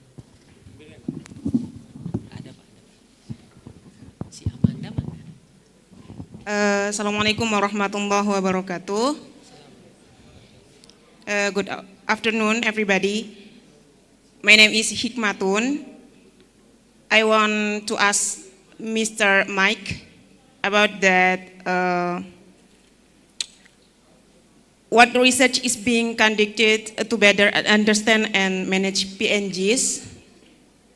And so, what gaps exist in our knowledge, and how can science contribute to more sustainable management?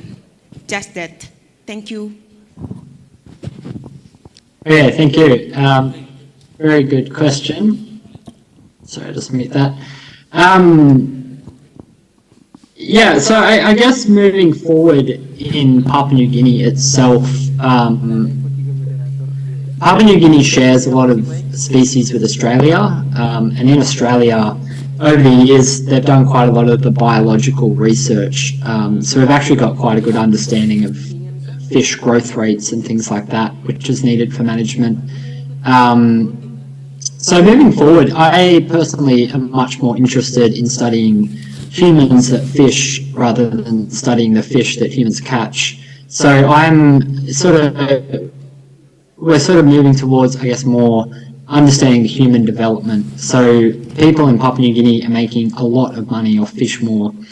And the question is that money being used to send their children to school, to buy better food, to build better housing, to get access to medicines and things, or is it getting drunk at the pub and gambled away? So I think that's something that's really critical for us to understand in the local management down there.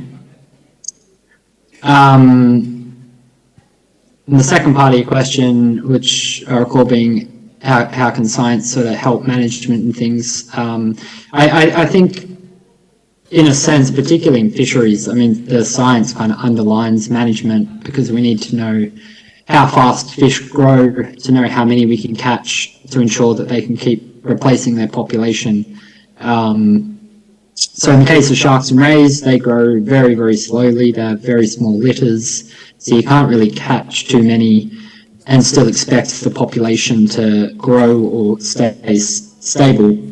But the teleost fish grow much quicker and they have much more fecund life histories, so they have a lot more eggs, so you can catch a lot more fish and still maintain a population. So yeah, in terms of the science, it's about understanding the differences between species and trying to understand essentially the balance is catching more fish than reproduction. So thank you for your question. Okay, thank you, Mike. Next question, maybe Amanda Putri. Ya baik, Assalamualaikum warahmatullahi wabarakatuh. Salam warahmatullahi wabarakatuh. Good afternoon. Let me introduce myself. My name is Ismail Rusdi, a student at the Faculty of Fisheries and Marine Science. My question is to Michael. What is the role of the international demand in driving the fish maw fishery in PNG? How do global market forces contribute to the pressure on fish population, and what responsibility do consumers have? Thank you.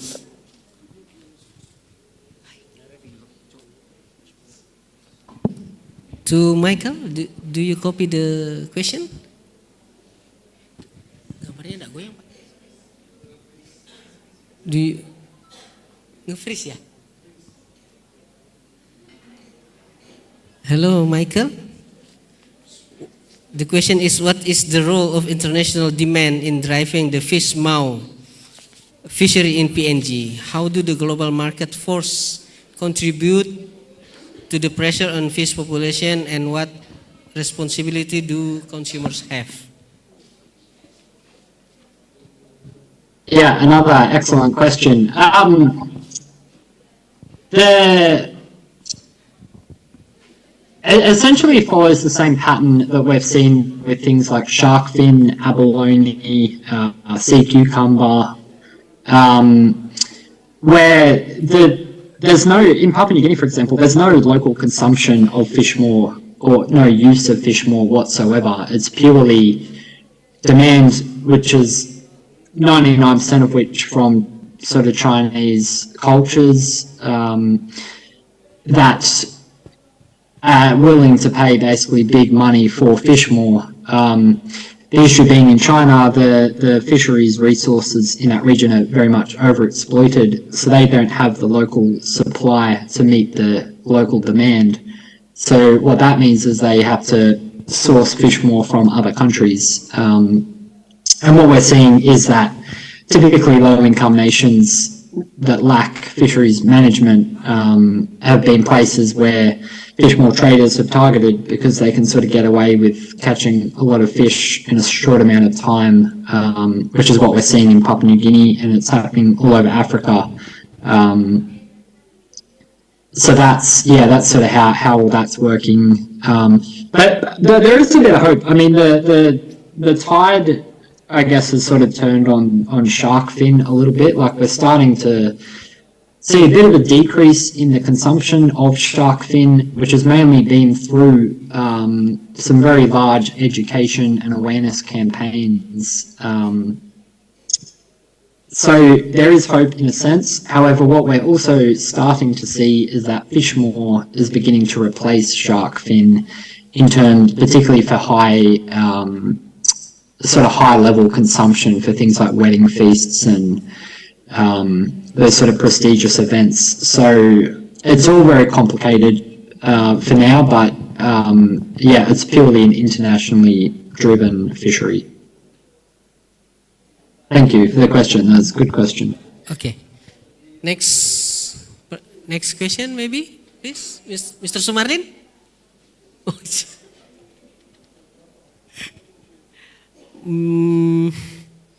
We have question there to Michael. How can dihapus? To Michael. How can awareness and education contribute to addressing the conservation issue associated with the fish maw fishery? What role can public awareness campaign, education, and community engagements play in promoting sustainable practice and conservation? So with respect to the consumers, I sort of touched on that in the last answer, whereby I guess informing, largely again Chinese communities that the source of their fish maw is creating huge problems for things like dolphins and sharks and turtles in a lot of cases, and that fish more is rarely sustainably caught and traded. So if they can have that knowledge, then it's their decision whether they choose to continue consuming or not. At the local scale and in PNG, it's a bit more complex because in Papua New Guinea, the local people have sort of what we call customary tenure of their land and waterways. So they literally own the waters they fish. The government doesn't own it.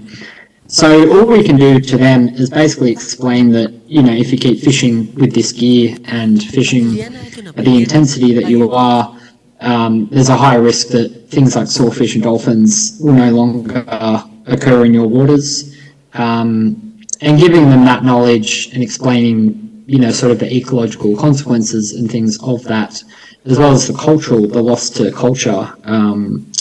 Again, it's ultimately their decision whether they, you know, choose to keep fishing intensively in the pursuit really of fish more for money, or whether they choose to look at alternative means, perhaps in the interest of maintaining that biodiversity in their waters.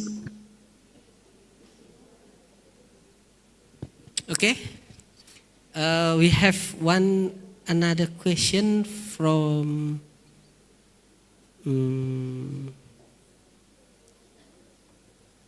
no.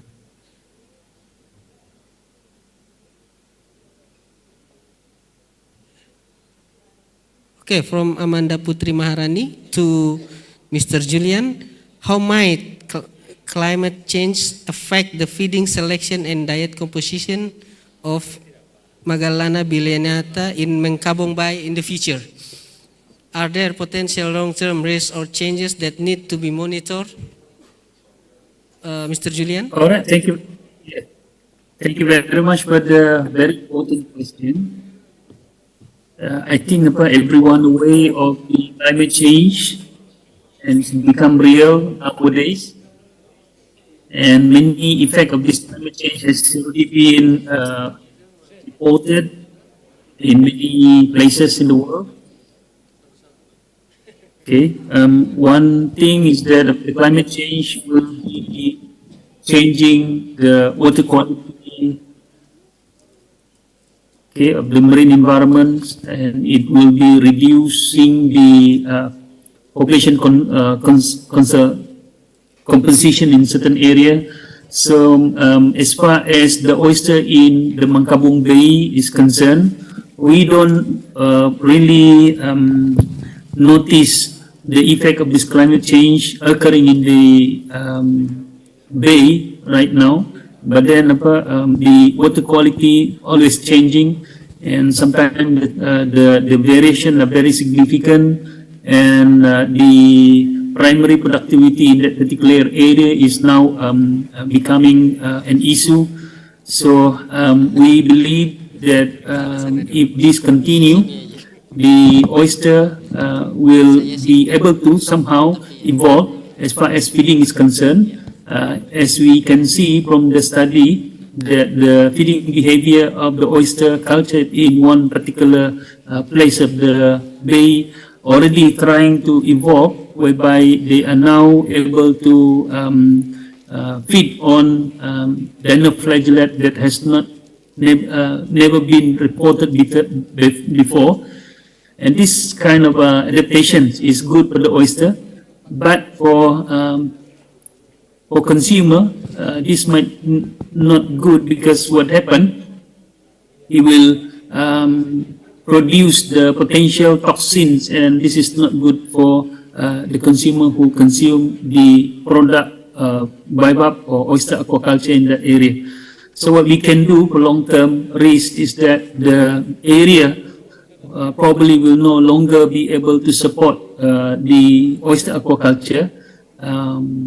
Although the oyster will be still surviving in the area, but the quality as far as consumer is concerned will no longer be edible because of the presence of the toxin in the oyster. So we need to actually find other place for oyster culture, and this is not good for the aquaculture industry. Okay, and then therefore, the number 3, I think what we do is to have the extensive management of the marine environment, particularly in the Mengkabung Bay. So we need to conduct awareness to the local community so that they will be able to take care the area itself. And a lot of things now, because the area, the Mengkabung Bay is surrounded by industrial area. And this is not good for the bay for culturing bivalve aquaculture in that area. So I think that's my response to the question. I've already wrote my response to this question in the chat box as well. Thank you very much. Back to you, Mr. Moderator. Thank you. Thank you. So we have another question, but also we running out of time. So next question to Michael: how does conservation issue? In what ways does this local issue reflect broader challenges in marine conservation? Okay. Sorry, just let me mute the, yeah. Because it comes back to drivers of fishing. So a good way to think of this is, why are people in Papua New Guinea going fishing for croakers and things? And the answer is so that they can get the fish more and sell it to China. So if Chinese cultures weren't consuming fish more, people in Papua New Guinea wouldn't be fishing for fish more. So in a sense, you can see how the demand for the product drives the fishing for that product. So it's sort of as simple as that. So what we're seeing, mainly in low-income nations, but also some developed nations, is that there's this huge demand for fish more in Asia, and people are fishing unsustainably to fill that demand, to catch enough fish more to sell to China, who are paying very high prices for it. So it's as simple as that. Fish more consumption by Chinese communities is facilitating increases in fishing effort in low-income nations primarily, but also some developing nations. And our sharks and rays and dolphins that are often bycatch in those fisheries are sort of suffering as a result. I might just need you to repeat the second part of that question. Oh, it's in the chat. Yeah, in what ways? I think I've answered that. So yeah, thank you. It's a really important question. Okay. The single last question to Mike. What is fish maw and why is it highly valued in certain cultures? What are the specific use of fish maw and how do these contribute to its high market value?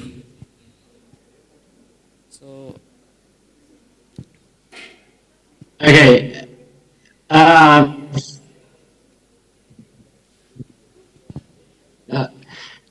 So fish maw is the swim bladder in all teleos fish. So that's how they hold their buoyancy. They fill with air if they want to go up in the water column, and they deflate it if they want to sit further down.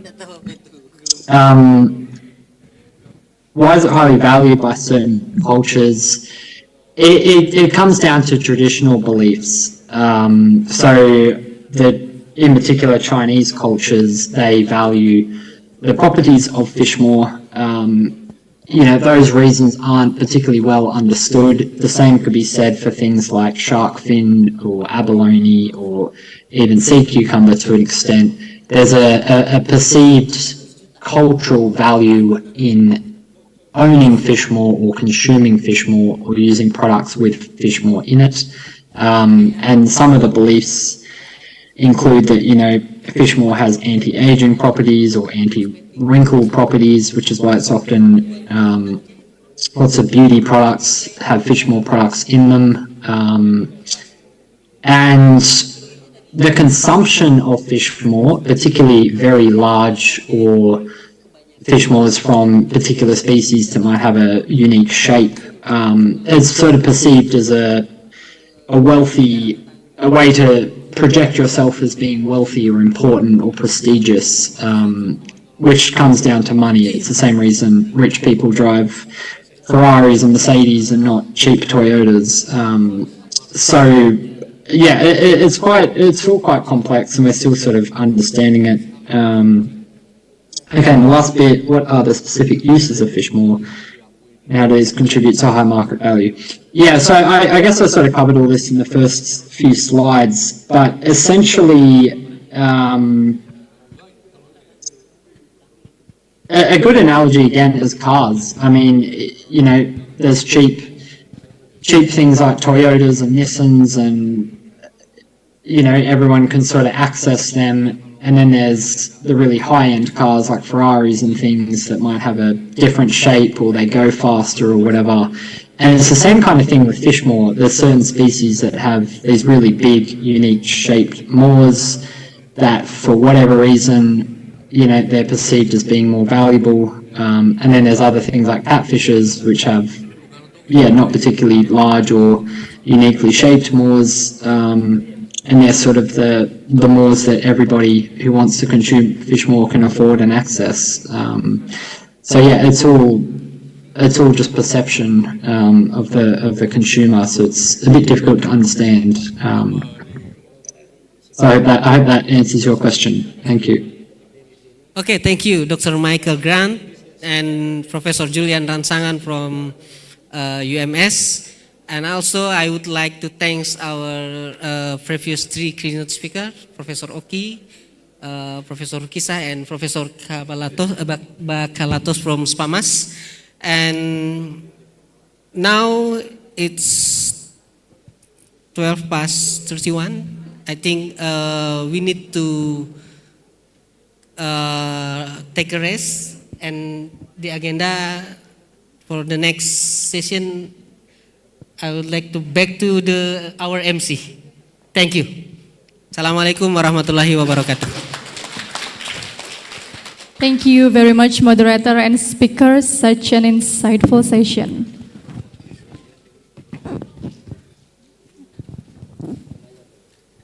Ladies and gentlemen, we are going to have a lunch break, while the parallel room session will be started promptly right after break at 1 p.m. Participants are required to be returning to this room before 1 p.m. and you will be accompanied by the committee to the presentations room. And to our VIP guests, we invite you to the lunchroom on the third floor, please. Thank you all for the preliminary sessions. We'll see you again at 1 p.m. Assalamualaikum warahmatullahi wabarakatuh.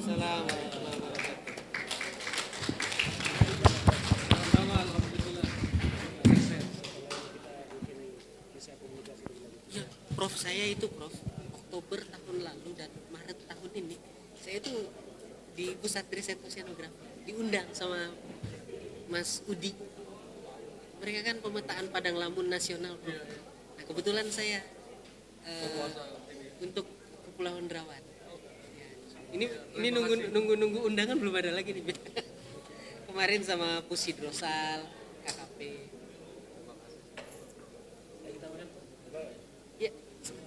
Ruang rapat rektor.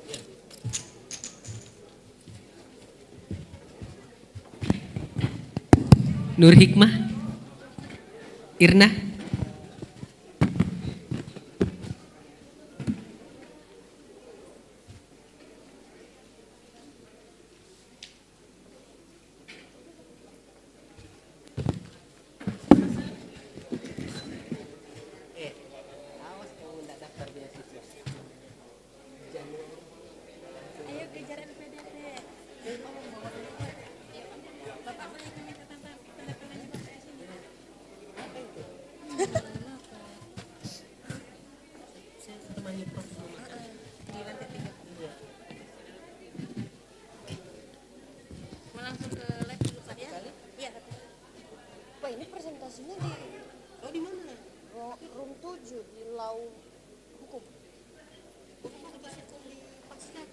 Iya, pas sarjana tuh di mana? Di gedung yang skip dulu tuh. Iya.